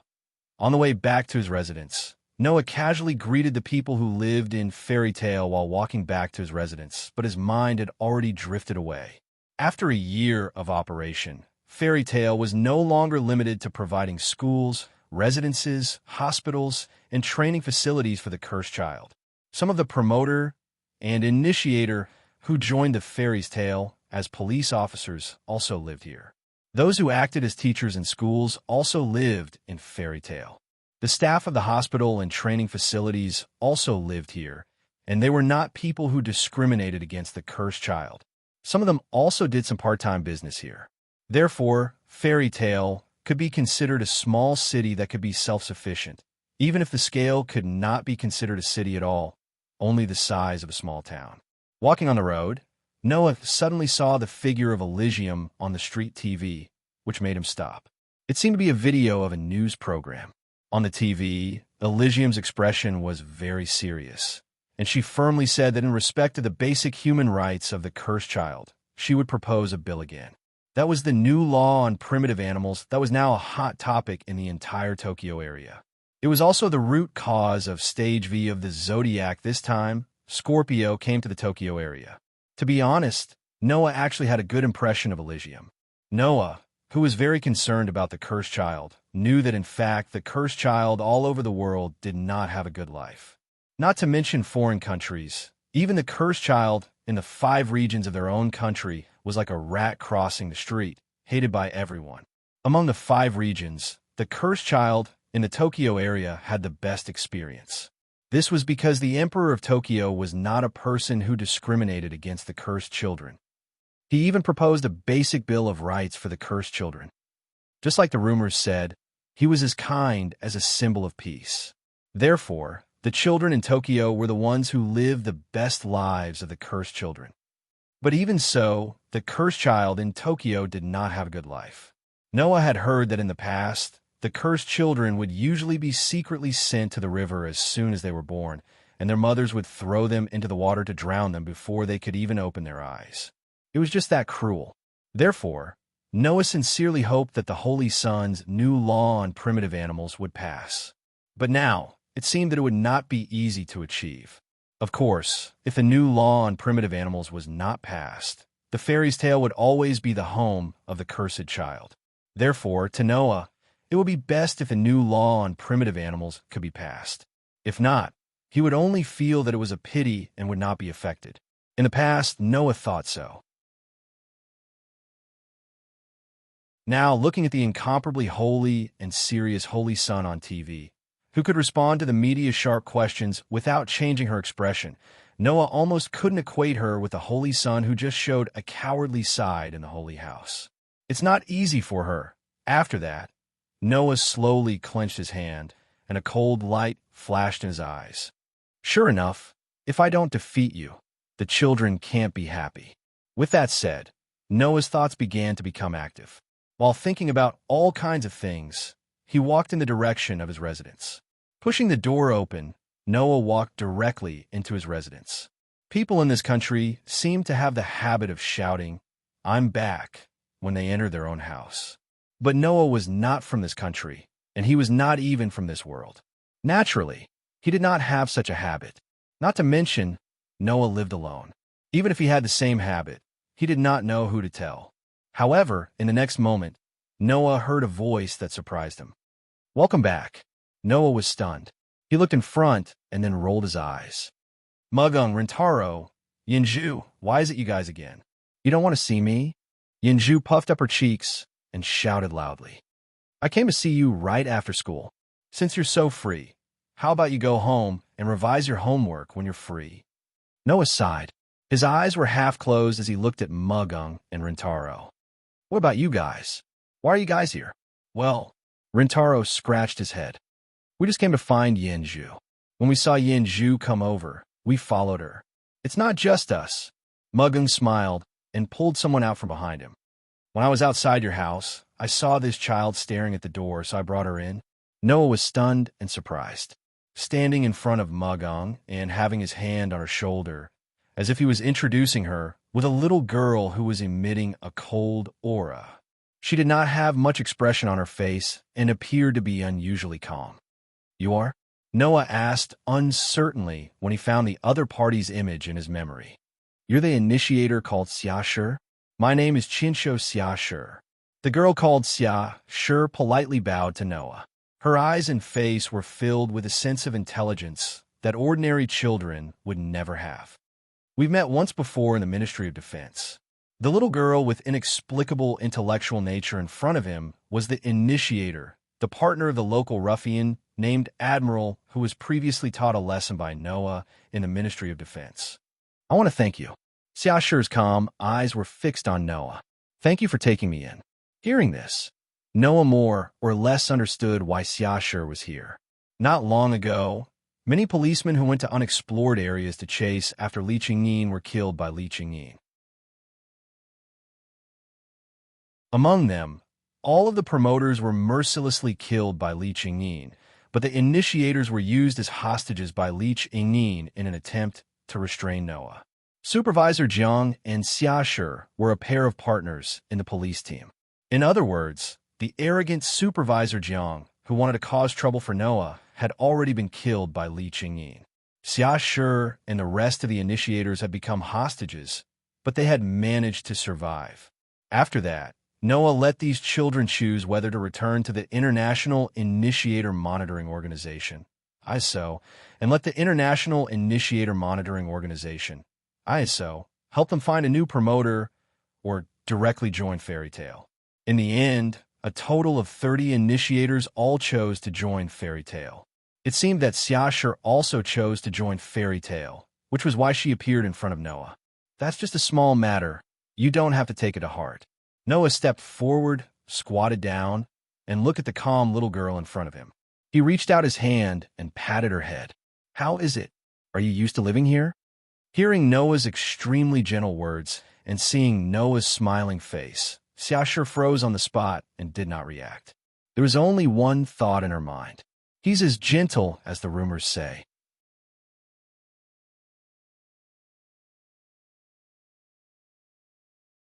Chapter 107.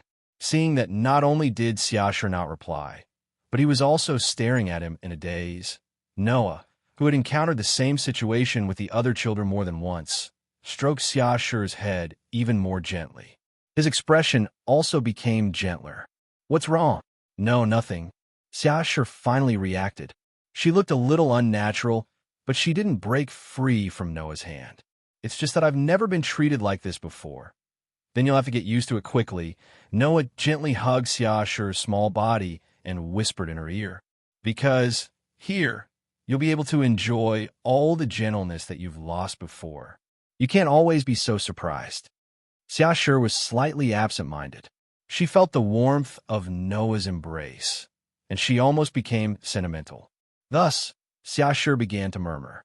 Then, this really is an incredible place. This time, there was finally some emotion in Xiaoshir's tone, causing Mugung, Rintaro, and Yanju to heave a sigh of relief to varying degrees. Previously, Xiaoshir's tone had always been calm, as if she had abandoned all her emotions. Or rather, it could be said that she was emotionless. This kind of calmness that didn't match Xiaoshir's age made it difficult for the others to deal with. As if she could see the relief in Mugung, Ryutaru, and Yanju's hearts, Xiaoshir once again returned to her initial calmness. I'm a dolphin-type initiator. My intelligence and memory are both higher than the average promoter and initiator. If I remember correctly, the last time I tested my IQ, it should be 210. 210. Mugung and Yanju both widened their eyes. Ryutaru was even more shocked. Then, he spoke with a face full of disappointment. Then isn't that more than twice my IQ? Children's IQ tests are usually more relaxed. Xiaoshir lightly shook her head. As long as you show a certain level of intelligence, the test results will improve quite a bit. It's a bit different from the standards of adults, but that's still very powerful. Noah let go of Xia Shi and gently pushed her in front of him, sizing her up. So, are you the initiator of the brain faction? The dolphin genes in my body have indeed given me quite a bit of intelligence, and my combat ability is at most at the level of an initiator. Xia Shi lowered his eyes. It was also because of this that when I fought against Li Qingyin, Mr. Jiang was directly killed. I didn't even last 10 moves before I was captured alive. Losing to a promoter was really embarrassing. There's nothing to be ashamed of. Li Qingyin wasn't a normal promoter to begin with. As a robot soldier created under the new human creation plan, his combat ability is definitely comparable to an excellent initiator. You don't have to worry about this. Noah slowly rubbed Xia Shi's head. Besides, being a brain faction also has its benefits. There aren't many brain faction members in Fairy Tail. If Xia Shi can stay, she'll definitely be a great help. I won't leave. When she said this, Xia Shi's voice showed a hint of emotion for the second time, a hint of anxiousness. I want to stay here. Then stay here. Noah said this without hesitation. Coupled with the warmth of the large hand on her head, Xia Shi's heart was calm. Then now, is this concubine's junior? Yanzhu patted Xia Shi's back as if she was familiar with him and giggled. Don't worry, I'll take care of thee. Xia Shi suddenly looked at Yanzhu in disbelief. As far as I know, Miss Yanzhu is Rintaro-san's partner, and Rintaro-san doesn't seem to have joined Fairy's Tail. Miss Yanzhu shouldn't be a member of Fairy's Tail, right? This has nothing to do with Mr. Rintaro. Yanzhu didn't hesitate to say these words, which struck Rotaru's heart repeatedly and dealt him a heavy blow. Although this concubine is Rintaro's partner, this concubine is still a member of Fairy Tail. This concubine also studied in Fairy Tail, and I have my own home. Oh, by the way, why don't I bring you to this concubine's home to take a look? I have no objections. While Yanzhu and Xia Shi were in a heated discussion, Mugung and Rintaro quietly pulled Noah to the side. What's wrong? Noah crossed his arms and looked at the two people standing in front of him. It seems like you have something you want to talk to me about. Don't tell me you want me to transfer some work to you. We don't need it now, and maybe we won't need it in the future. Muging's eyes began to shine with expectation. Although you weren't of much use when Li Qingyin was causing trouble, Ricky Kuin sent you to Scorpio with a helicopter. Assisting you in defeating Scorpio is considered a contribution, and Ricky Kuin's IP ranking has risen to 9,900. Soon, you'll have work to do. Hearing this, Noah and Rintaro's mouth twitched. It's not easy for a company with only one IP ranking 9,900 to become famous, right? Can they really get a job like this? Looking at Muging's excited and expectant face, Noah didn't want to interrupt her delusions. He could only look at Rintaro. Tell me, why are you looking for me? Actually, Rintaro stole a glance at Mugung. It's not us looking for you. It's Muri who wants to meet you. Hearing this name, the excitement and expectation in Muging's eyes disappeared and was replaced with disdain and gloominess. Sima Muri? Noah asked doubtfully. Why is she looking for me? I don't know. Rintaro hesitated for a moment and said, but if I didn't guess wrong, Muri, or Sima Heavy Industries, is interested in the bullet you used to kill Scorpio? Noah was relieved. In other words, Sima Muri wants to get information about the bullet from me? It's not just information, right? Mugging showed a rare look of mockery. With that snake woman's personality, she should want to get the origin of the bullet, the manufacturing method, the manufacturing materials, and even the way to get it from you. If we can mass-produce the bullet that can kill Stage V of the Zodiac, then Sima Heavy Industries will become the world's #1 weapons company. Noah wasn't surprised at all. Noah had long known that once he disguised his crush as the so-called bullet in order to conceal the existence of magic, this kind of aftereffect would only happen sooner or later. Not to mention Sima Heavy Industries. Once the news of Noah possessing a bullet that could kill a Stage V protozoan spread out, then in every corner of the world, those extremely ambitious people would definitely flock to Noah one after another to find him. Noah was already mentally prepared for this. After all, Noah wasn't afraid of being targeted. The reason why he decorated his crush as the bullet was because he didn't want to bring any negative influence to this world without the existence of magic. Noah. At this time, Mugung put his face in front of Noah. While constantly approaching Noah, he shouted with a face full of excitement. Don't be fooled by that snake woman. Don't let her take away your bullets either. Otherwise, she'll definitely squeeze every last bit of value out of you before kicking you away.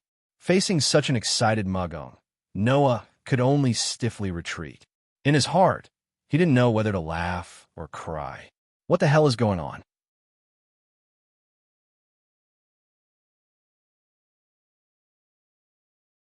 Chapter 108.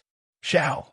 Nah, With a sweet voice and smile, Muji entered Noah's door and immediately threw herself at Noah. Noah, who opened the door, was so shocked that he couldn't react in time and was directly held by Muji. The soft touch passed into Noah's nerves, making Noah's heart suddenly jump, and he almost didn't escape. Fortunately, in the past, Lisana often threw herself at Noah for no reason, just like Muji holding one of Noah's hands, so that Noah, who was accustomed to this, wouldn't be embarrassed. Suppressing his heart's wavering, he awkwardly struggled to free his arm. Miss Sima, what are you doing? Just call me Muji. Muji's smile was still sweet, tightly holding Noah's arm, not letting him break free. Although I already knew that little Noah is not an ordinary person, but I didn't expect that he could easily defeat the Zodiac Stage V, really worthy of being the man I fancied. The man you fancied? Noah, who was still trying to break free from Muji, said in a daze. Isn't the man you fancied Rintaro? Well, when I first saw little Noah, I also felt that he would become a big shot, but I also felt this feeling from little Noah, and it's very strong. Muji's eyes shined. So, little Noah, do you want to come to my side? You can name any conditions you want. What do you mean by go to your side? Undoubtedly, his physical ability was above Muji's, but Noah was worried that he would touch something he shouldn't touch, so he didn't use too much strength. As a result, there was no way to break free, and he could only stiffen his body and keep a straight face. If you want to win me over, please use a better way, okay? You should give up, Noah. Mugung, who had been watching from the side, couldn't help but sneer. Being shameless is this snake woman's special skill, and flirting is her proudest skill. Without these, she wouldn't dare to come see you. These words caused Rintaro, Yinju, and Xiaoshi's jaws to drop slightly. But Muji, who was still clinging on to Noah's arm, seemed to have just noticed Mugung and said in surprise, "What? So you, the down-and-out young miss who only has the female parts that are particularly prominent, is also here?" This time, even Noah was stunned. How aren't these two people a little too vicious? It seems. Xiaoshi looked at Mugung and Muji and said expressionlessly, "These two don't seem to have a good relationship." "Hey, Rintaro." Yinju also lowered her voice and asked, "What's the matter with these two? How should I put it?" Rintaro clutched his head as if he had a headache. The Sima family and the Tendo family have a lot of karma, so Miss Mugung and Muji have known each other for a long time. But whether it's because of the grudges between the two families or because of the ill-fated relationship, these two are true enemies. Once they meet, it will definitely lead to the most terrible outcome. Noah, who heard Rintaro's words clearly, couldn't help but have a headache. He quickly said, "Anyway, don't stand here, go in and sit." Oh, who knew? Muji actually made a fuss about nothing, and then looked in Muging's direction with a smile. "Did you hear that? Mugung, little Noah personally invited me in. Unlike those truly shameless women, you must have come uninvited and barged into little Noah's house without permission, right?" As soon as the sentence was said, everyone present heard a snap sound coming from Muging's body, as if something had broken. Muging's smile had become a bit forced. With my relationship with Noah, this is just a sign of a good relationship. I don't know where this snake woman came from, but what does she know? Good relationship? When can my relationship with you be called good? When Noah's face was blank, Muji smiled calmly. I say, Mugung, it's not the first day I know you. Don't tell me I don't understand that you've always treated little Noah as a free meal ticket and wallet? Who said that? Muging's face flushed red. Rather than saying that she was angry, it was better to say that her thoughts were poked. Even her voice had completely changed. My relationship with Noah is the best in the world. Muging's words made Noah's eyes widen. To be honest, Noah's relationship with Mugung was really not good. At most, they stayed at the level of friends. When Mugung was in financial difficulties, he would give her a little help. His relationship with Mugung was the best in the world. This sentence, not to mention Noah and Muji, even Mugung herself might not believe it. Therefore, Muging's face turned even redder when he heard this. Of course, it wasn't that everyone didn't believe it. Miss Mugung, Rentaro, who grew up with Mugung, looked like he had suffered a big blow and almost burned to ashes. President Yenju stomped her feet. Could it be that President was also deceived by Muging's big breasts like Rentaro? Breasts. Mugung couldn't help but raise her hands to protect her breasts, shouting with a red face. This has nothing to do with breasts at all. Noah and Xiaoshi, on the other hand, reflexively shot their gazes to the chest that was protected by Muging's arm. Then, they saw that not only was Muging's pair not covered up, but they were even more exposed, wrapped in a black sailor suit. They're indeed very big. Xiaoshi said this with an extremely objective attitude. From a man's point of view, they are indeed very attractive. It's not impossible for President to fall for Miss Muging's breasts. Don't believe me, doubt me. Noah realized that if he didn't say anything, he might really be unable to escape the suspicion of falling for Muging's breasts for the rest of his life. Mugung and I are just friends. Don't make trouble, okay? Oh. Muji exclaimed again and again, raising her eyebrows at Mugung with a victorious expression. Just friends, the Mugung who has the best relationship with little Noah in the world. Muging's whole body trembled. Her tightly clenched fists were already making creaking sounds. In this regard, Muji didn't seem to notice anything. She snuggled up to Noah like a little bird and said coquettishly, Sa, little Noah, let's not care about Mugung. Let's go improve our relationship together. After that, Muji pulled Noah, not knowing if it was intentional or not, towards the direction of Noah's room. Hey, Noah's brain really couldn't keep up, and he hurriedly called out, Wait for me. Unfortunately, before Noah could stop Muji, Mugung finally couldn't bear it anymore and pounced forward. She directly hugged Noah's other arm, sticking a pair of huge breasts on Noah's hand, and angrily glared at Muji. You snake woman, don't even think about deceiving Noah. Even if you want to improve your relationship, you should improve it with me. You're just a friend. Muji forcefully pulled Noah's hand while constantly emphasizing, You friend, hurry up and let go of me. If I'm a friend, then you are a stranger who I've only met twice. Mugung didn't back down and pulled Noah's other hand, playing tug-of-war with Muji. A stranger who only met twice and sticks to me. You should let go of me. You let go of me. You let go of me. You let go of me. You let go of me. Feeling all kinds of soft touches and fragrances coming from both sides of his body, Noah, whose hands were being pulled so hard that it hurt a little, wanted to cry, but had no tears. He finally cried out for help. Rentaro, they're your childhood sweethearts and schoolmates, right? Hurry up and think of a way for me. Noah, who was shouting, didn't notice that Rentaro had already knelt on the ground in a daze, and the background was dim. Best relationship.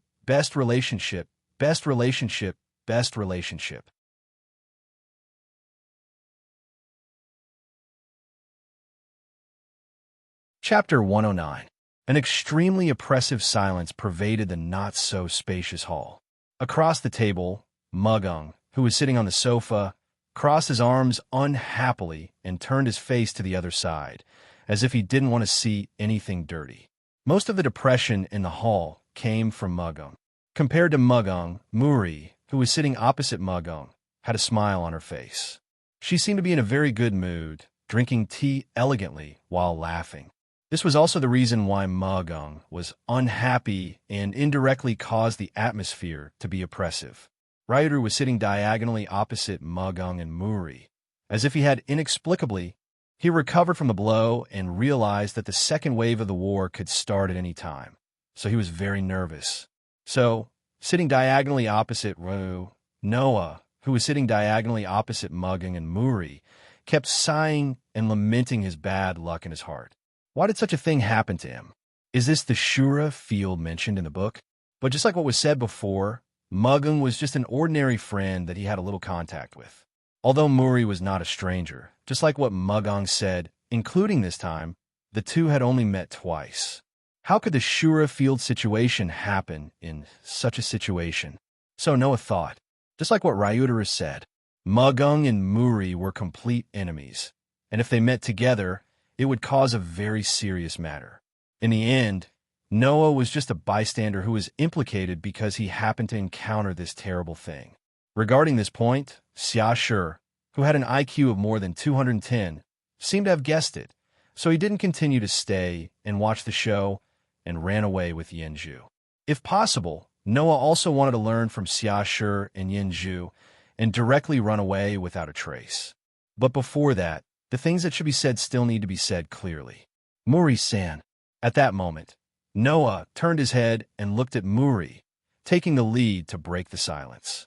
Although I can roughly guess the reason why you're here, I still want to hear what you're here for. When it came to the main topic, both Magung and Rintaro straightened their backs and stopped bickering. Only Mo-ji still maintained that smiling posture.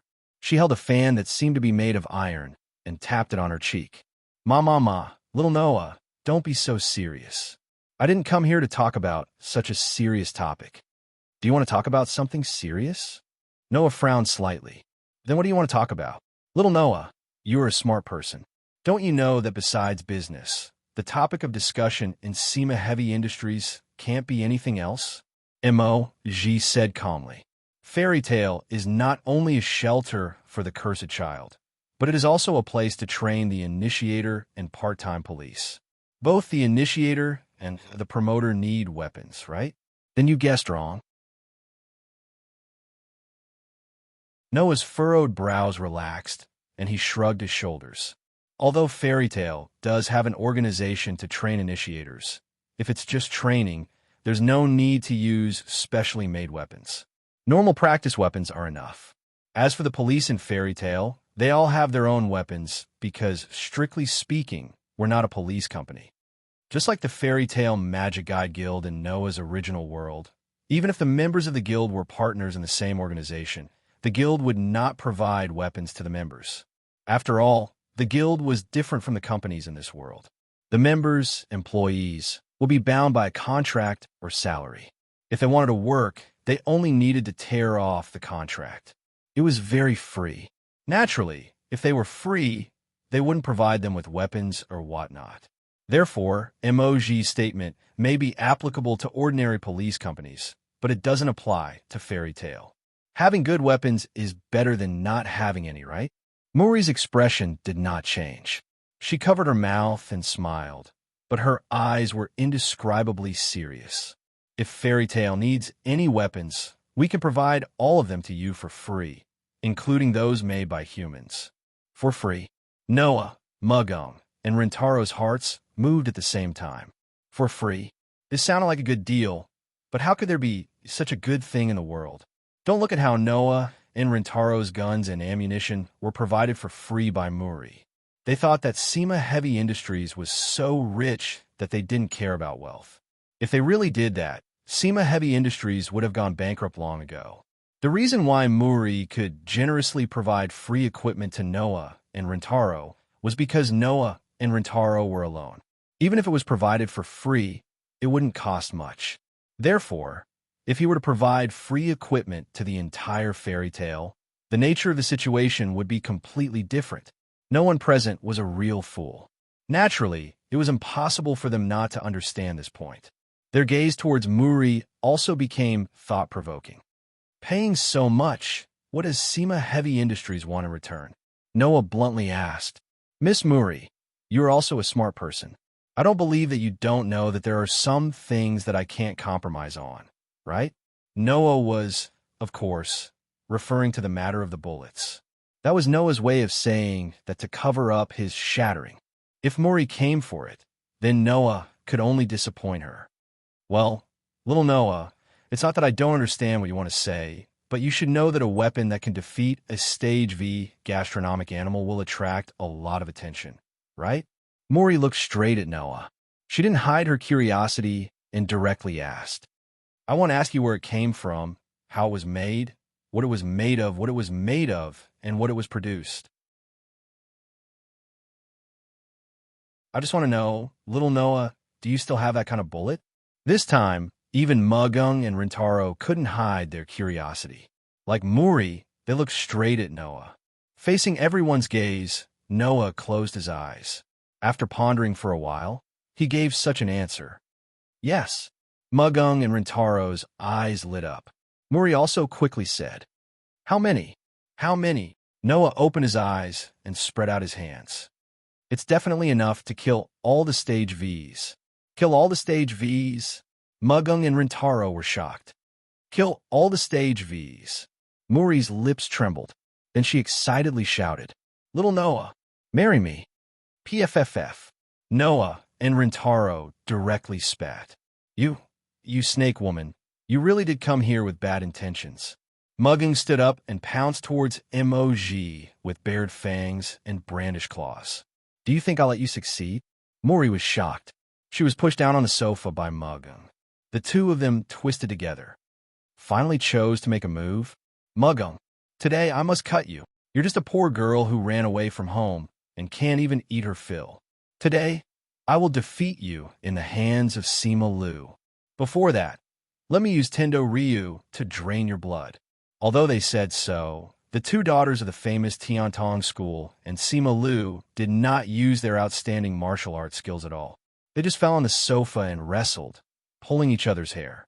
Noya and Rintaro looked at each other and finally let out a long sigh.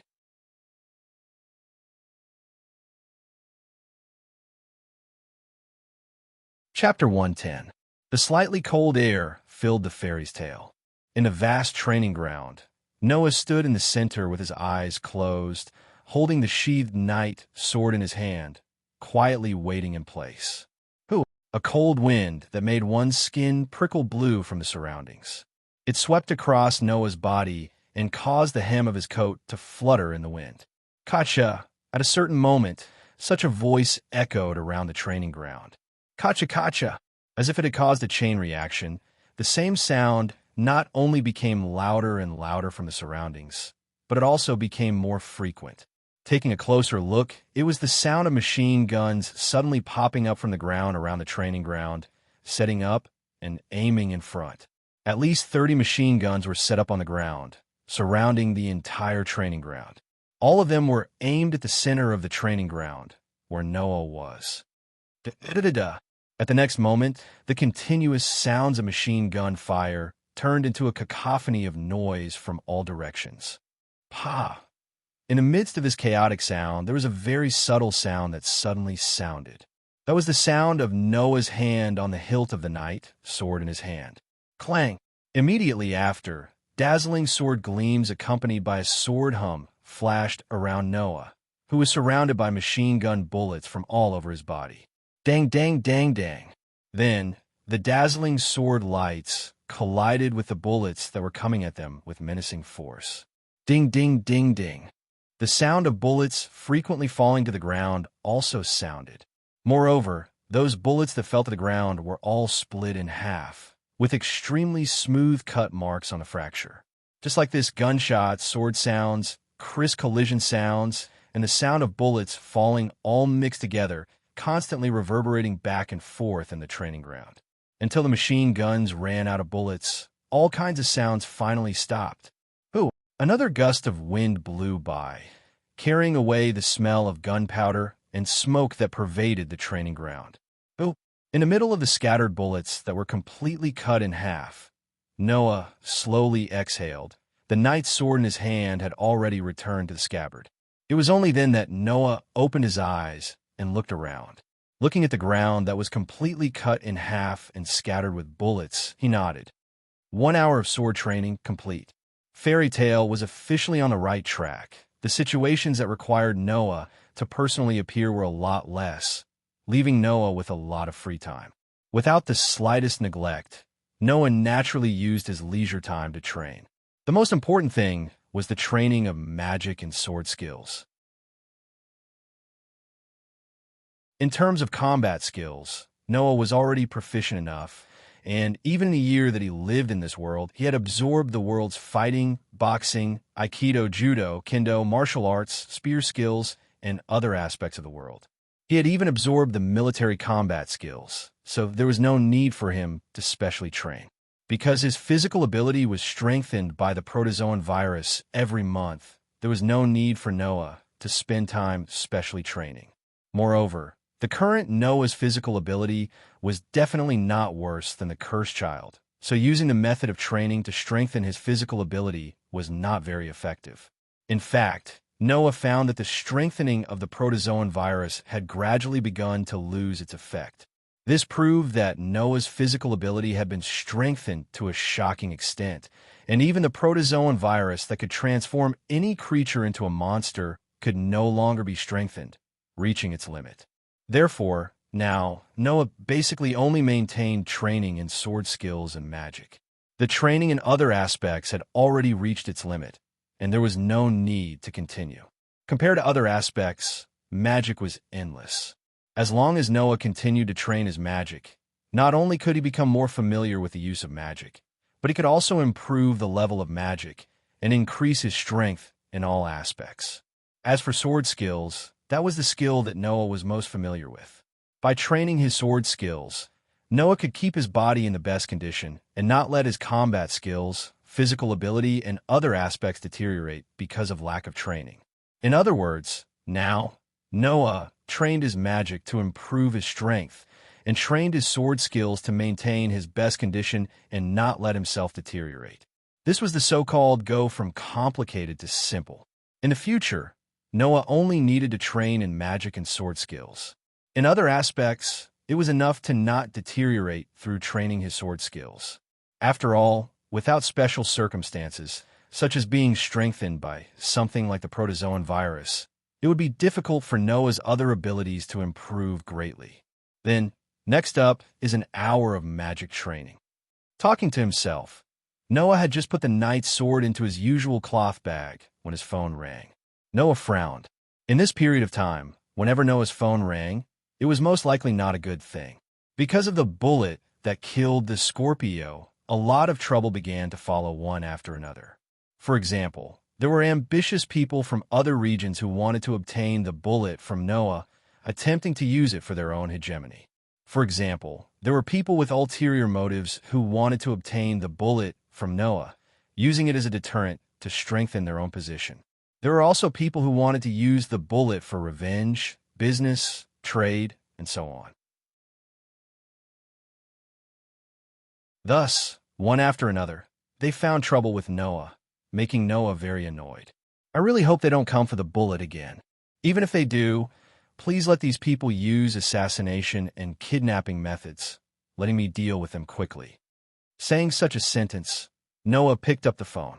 Hello, I'm Noah. On the other side of the phone, a familiar sweet voice immediately sounded. Ah, little Noah. This time the phone call is a bit slow. Hearing this voice, Noah suddenly lost his strength and listlessly responded. What? So it's Emoji, don't be so cold, little Noah. Emoji let out a voice that sounded like she was about to cry. Do you hate me that much? I don't hate you, but I definitely don't welcome you. Noah rolled his eyes. Say it. What do you want from me? Little Noah, you're really boring. Emoji's voice once again returned to its sweet state. Obviously, it was just an act. The thing you asked me to do last time, I've already done it. Noah's spirit was shaken, and his eyes glowed with vigor. Last time, in order to obtain some information about the bullet, Emoji took the initiative to come to him. As a result, it turned into a big fight with Mugung, and it ended in a farce. However, afterwards, Noah asked Emoji to help him do something. So, Noah's mouth slightly hooked up. You've collected it all? Only a part. Emoji chuckled. But it should be enough to make little Noah satisfied. Good. Noah nodded heavily. I owe you a favor. I don't want little Noah to be so clear with me. Emoji laughed with deep meaning. Of course, if little Noah wants to return the favor, then take little Noah's own secret in exchange. Let's talk about it later. Noah perfunctorily replied such a sentence. Then where is it? I gave it to Connery at school. Emoji's voice became sly. So, little Noah, you go and see Connery. After that, Emoji left a series of laughter and hung up the phone. Rintaro, that thing is not suitable for him to know, right? Noah had a headache. This emoji is definitely intentional.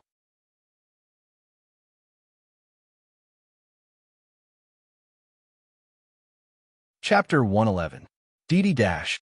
The sound of car horns kept ringing, and it clearly drilled into Noah's ears.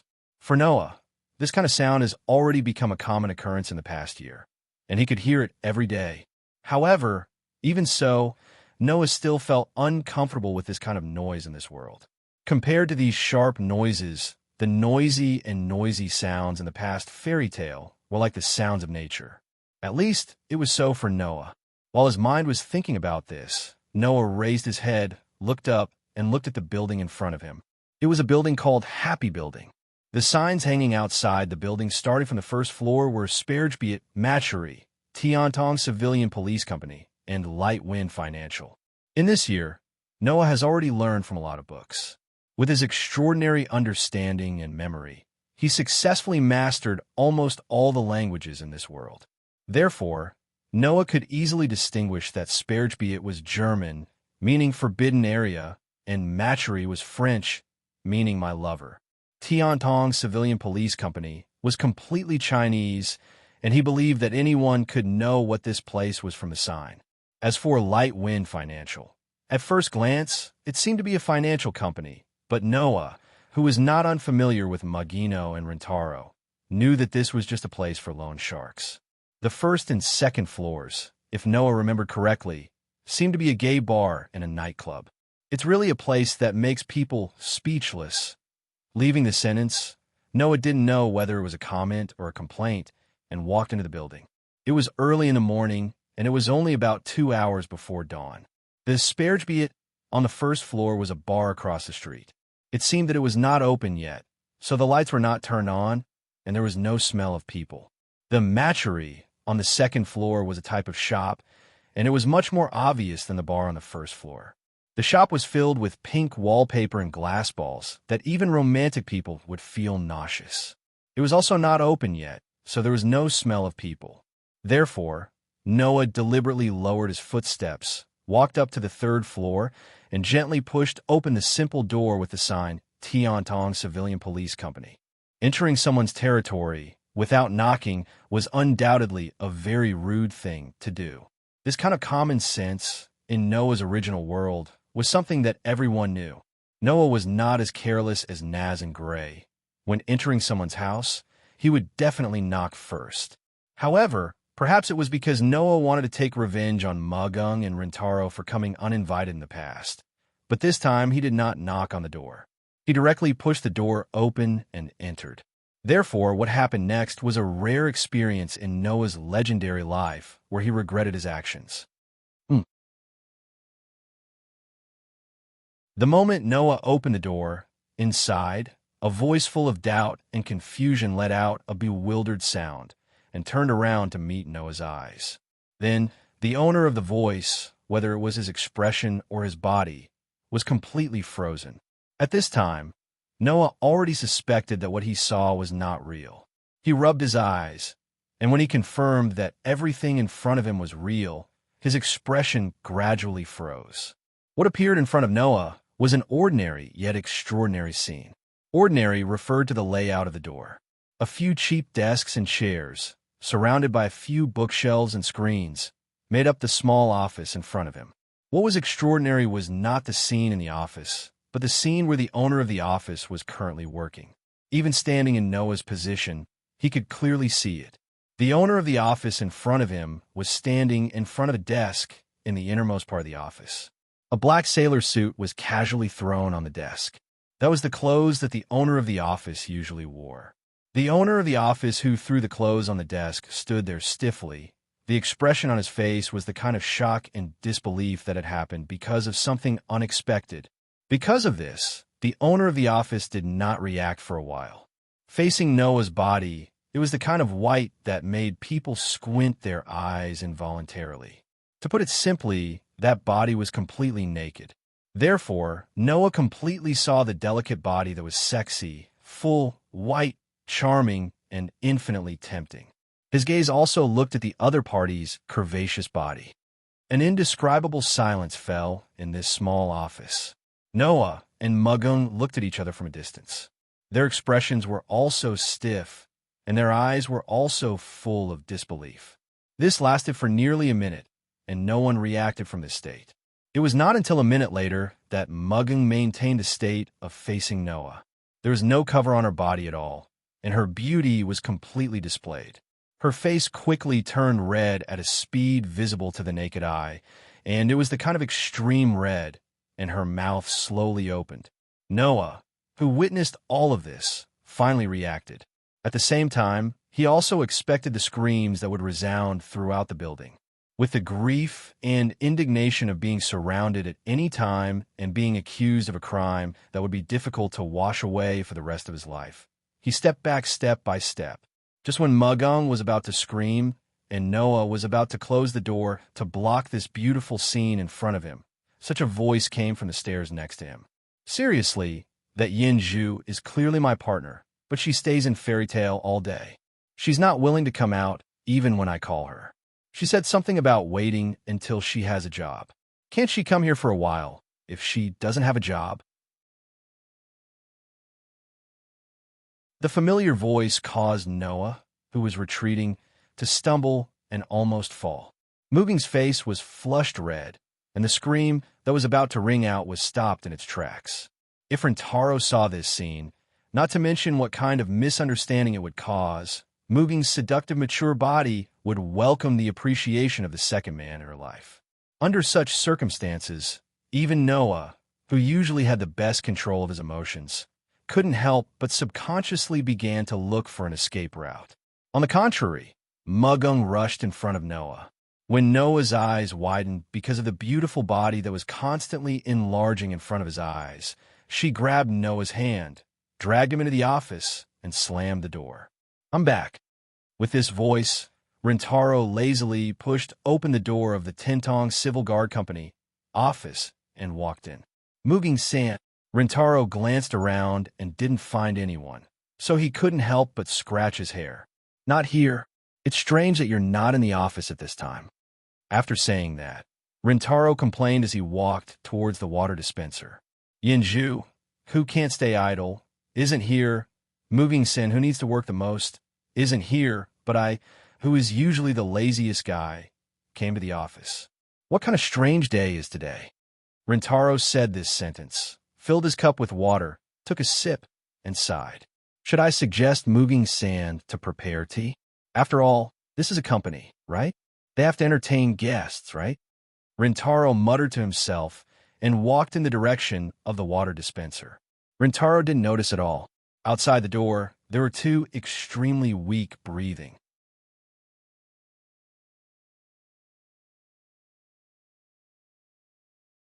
Chapter 112.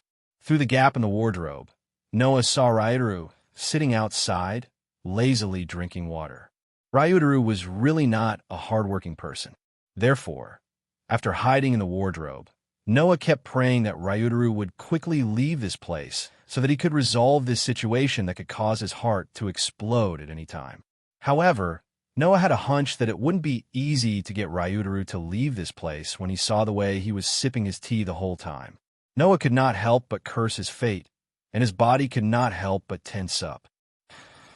Perhaps it was because it was too hot, or because the air in the wardrobe was too thin. The other person hiding in the wardrobe began to pant. Noah's heartbeat had completely entered an uncontrollable state. It was beating at an extremely high frequency, and he could not help but look down slightly. He did not know if it was fortunate or unfortunate. Although it was a wardrobe, it was obvious that Mugung did not intend to use it to organize clothes. As a result, it was empty inside. Otherwise, the two adults would not have been able to hide in it. However, with Muging's financial situation, it was obviously impossible for him to spend a lot of money to buy a good wardrobe. Therefore, the wardrobe was not very spacious. Therefore, Noah, who was hiding in the wardrobe, was no longer separated from Mugung. Ugh!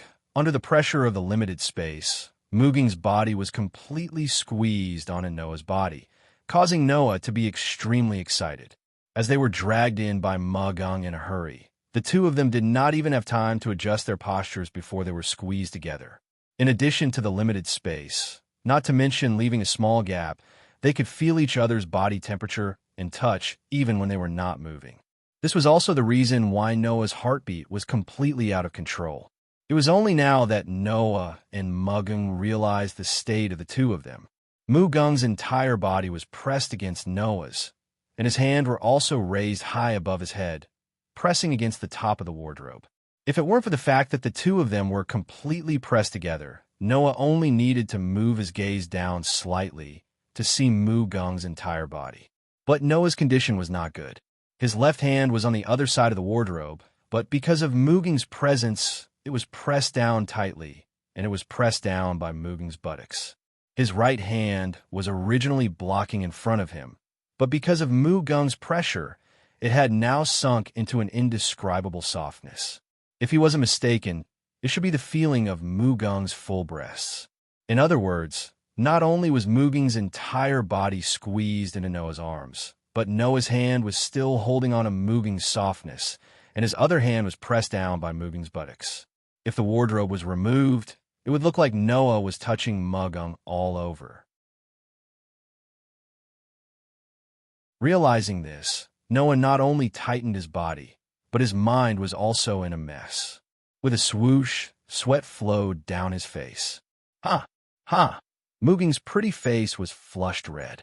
Compared to Noah, who was sweating, almost every inch of Muging's delicate body was sweating. Realizing that she was being touched by Noah, her skin became a little red, and she spoke in a shy and angry voice. Hand! Hand! Reminded by Mugung, Noah also quivered and hurriedly tried to pull his hand away. As a result, in such a limited space, not only was Noah's hand unable to pull out smoothly, but it was also very obvious that he was sinking deeper into the softness. Ugh! At the same time that unforgettable softness came from his hands, Muging's soft moans also entered Noah's ears. Don't move. Without even a second of pause, Noah instantly stopped his twitching hand, and more sweat flowed down his forehead. Muging's voice was completely like crying. Hand! Your hand! Noah wanted to cry, but had no tears. Move? But not only would he not be able to pull out his hand, he would also take the opportunity to rub Muging's full breasts and buttocks. Not moving? Then he had to keep it like this, holding Muging's two extremely soft and full parts. This was not the right thing to do, but it was also not the right thing to do. No matter what, it was not a good situation. What should he do? At that moment, Noah could only speak in a hoarse voice, as if he was angry out of humiliation. Why did you pull me in? That's because my body suddenly moved on its own. I don't want to do this. Mugung twisted her body slightly, as if in discomfort, so embarrassed that she was about to faint. In short, you have to think of a way to get your hand. Mugung did not understand at all. Her subconscious twisting of her body not only did not make the situation better, but also brought more stimulation to Noah.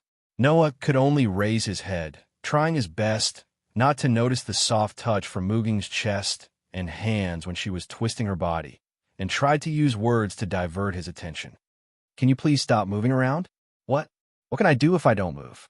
Am I supposed to let you take advantage of me?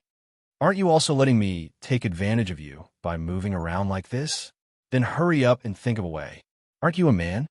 At this time, I'd rather not be a man. That way, I wouldn't be as miserable as I am now. Miserable? You said miserable? You actually said miserable. Is there something wrong? I should be the miserable one. Undoubtedly, you're enjoying it. Who wants to enjoy it so much? What do you mean by that? Undoubtedly, you're touching my body and you're saying something like that. I've really misjudged you. As Noah and Muging's emotions became more and more agitated, their voices became louder and louder, inevitably causing some noises to come out of the closet. Rintaro, who was fiddling with his laptop in boredom, seemed to have noticed something and raised his puzzled face. What's that sound? Inside the closet, Noah and Muging's hearts skipped a beat at the same time, and they shut their mouths tightly. However, no matter what, Rintaro was still a police officer. There was no way he would think that he was hallucinating. Therefore, Rintaro stood up with a puzzled look on his face and looked around the room. Then, he frowned and looked in the direction of the closet. Noah and Muging's heartbeats were so fast because they were so close to each other that they could feel it. In their hearts, they were desperately praying that they would not be discovered. Otherwise, with Noah and Muging's current state, one was completely naked while the other was groping a naked girl while hiding in the wardrobe. Others would definitely think that they were engaging in some kind of play to improve their relationship. Unfortunately, this time, it seemed that even God could not bear to watch. In the next second, Ryutaro frowned and walked towards the wardrobe, step by step. Woo-woo!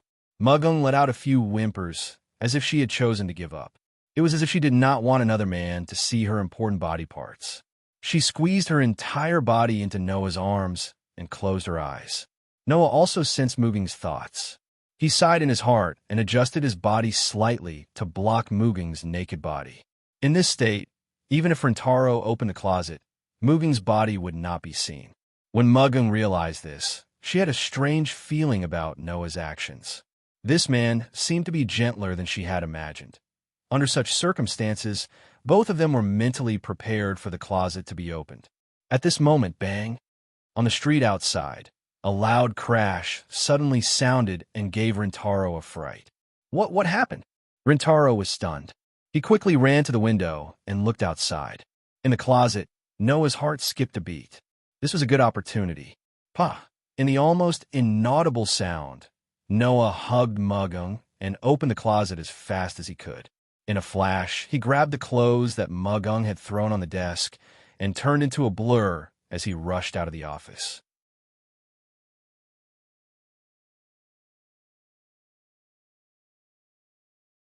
Chapter 113.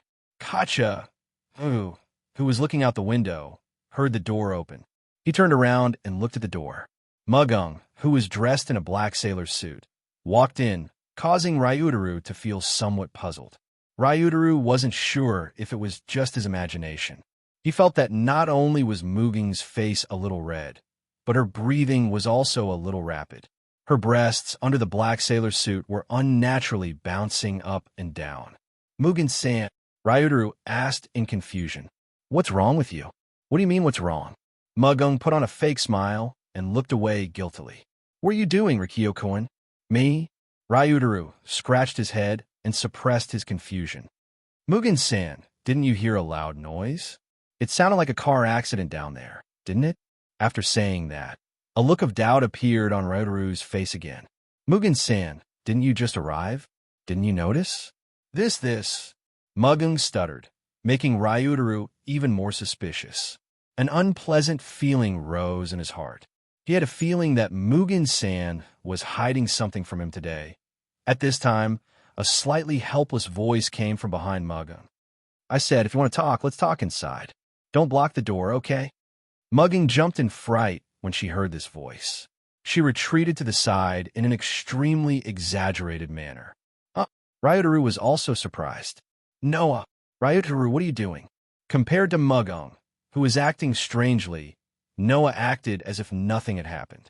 He walked into the office with a calm expression as usual and greeted Rintaro. Where's Yenju? Don't mention it. Ryutaru sighed. She said she's going to watch some anime called Heavenly Retribution at home. She's hiding in Fairy Tail and won't come out. Is that so? Noah smiled knowingly. That sounds like something Yenju would do, right? Seeing Noah chatting with Rintaro as if nothing had happened, Mugen, who had been hiding in a corner, suddenly showed an angry expression. Could it be that the president of Fairy Tale is so arrogant that she can't see the president of our small company? Hearing Mugen's exasperated words, before Noah could react, Rintaro was stunned. What happened to Miss Mugung? Why was he so angry? On the other side, Noah glanced at Mugung, whose face was full of anger. His gaze imperceptibly moved away from her voluptuous body, but his tone could not help but become tit for tat. What are you talking about, President Tiantong? Our Fairy Tale is a poor little organization that can only live in the outer area. Naturally, we're not as famous as Tiantong's daughter. I am me. A heaven child is a heaven child. Mugung immediately retorted aggressively and glared at Noah. Don't confuse me with a heaven child. Oh, Noah smiled steadily. Then I'm really sorry. As soon as he finished speaking, Noah and Muging's gazes instantly met. At first, sparks were ignited like they were enemies. Then, they seemed to have thought of something. One of them had an uneasy expression while the other blushed and looked away. Rintaro was at a loss as he looked at the inexplicable situation before him. If Xiashi or even Yanju were here, they would definitely be able to see what happened between Noah and Mugen. Right now, they were just cursing at each other to hide their wavering hearts. Unfortunately, Rintaro did not have such good eyesight, so he could only carefully ask, what's wrong with the two of you? Nothing. Noah and Mugung replied at the same time. When they realized that each other had said the same thing, they glared at each other. Don't copy me. I told you not to copy me. Are you doing this on purpose? Noah and Mugung said this at the same time. Therefore, after a while, the two of them stopped at the same time and looked at each other without saying a word, causing the atmosphere to become a little strange. Although Rintaro did not know what was going on, his intuition told him that it was best not to ask too much. Ryutaru quickly changed the topic and said to Noah, Noah, why are you here? When Rintaro asked this question, Mugung suddenly remembered this question. Noah also remembered the matter at hand. He adjusted his attitude and looked at Rintaro seriously. I heard from Muri that she gave you some things that were supposed to be given to me, right? Rintaro's expression changed, and it was very obvious. He looked at Noah with a serious gaze.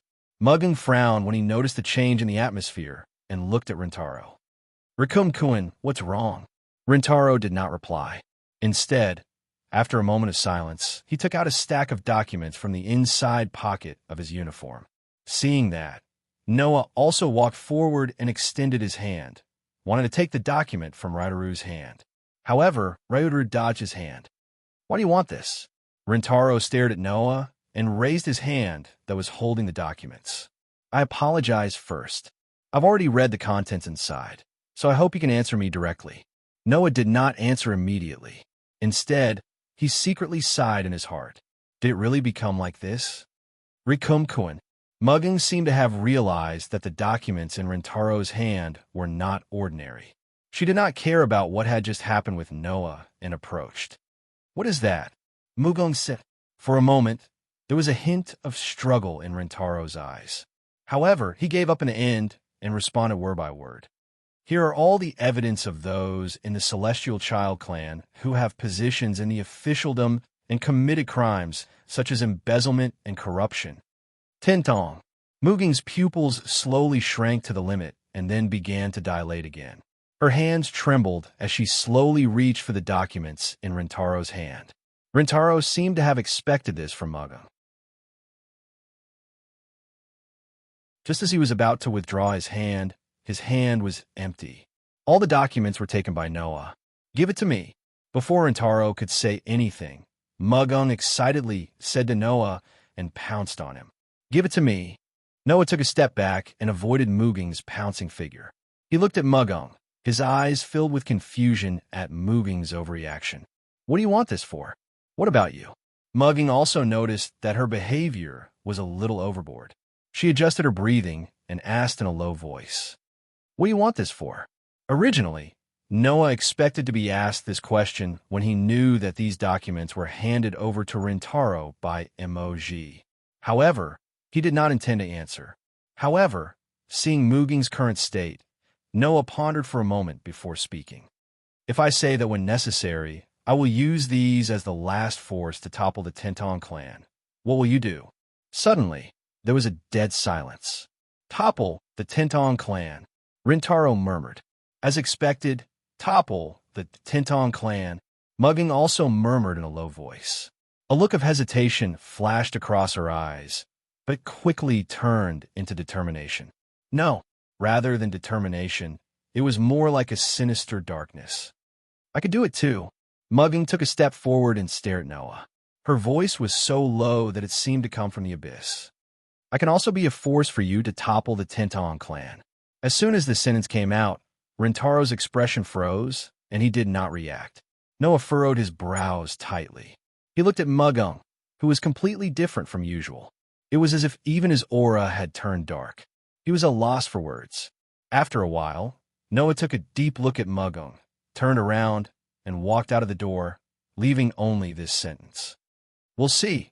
Rintaro hesitated for a moment before chasing after him. Mugging remained in the office, looking at the door in silence. You're tuning in to the Romance Rendezvous YouTube channel. We're so grateful for your support, and don't forget to subscribe to join us on this incredible journey through captivating stories. Your generosity through donations truly makes a world of difference, as it's the primary source of revenue that allows me to expand and enhance this channel for you.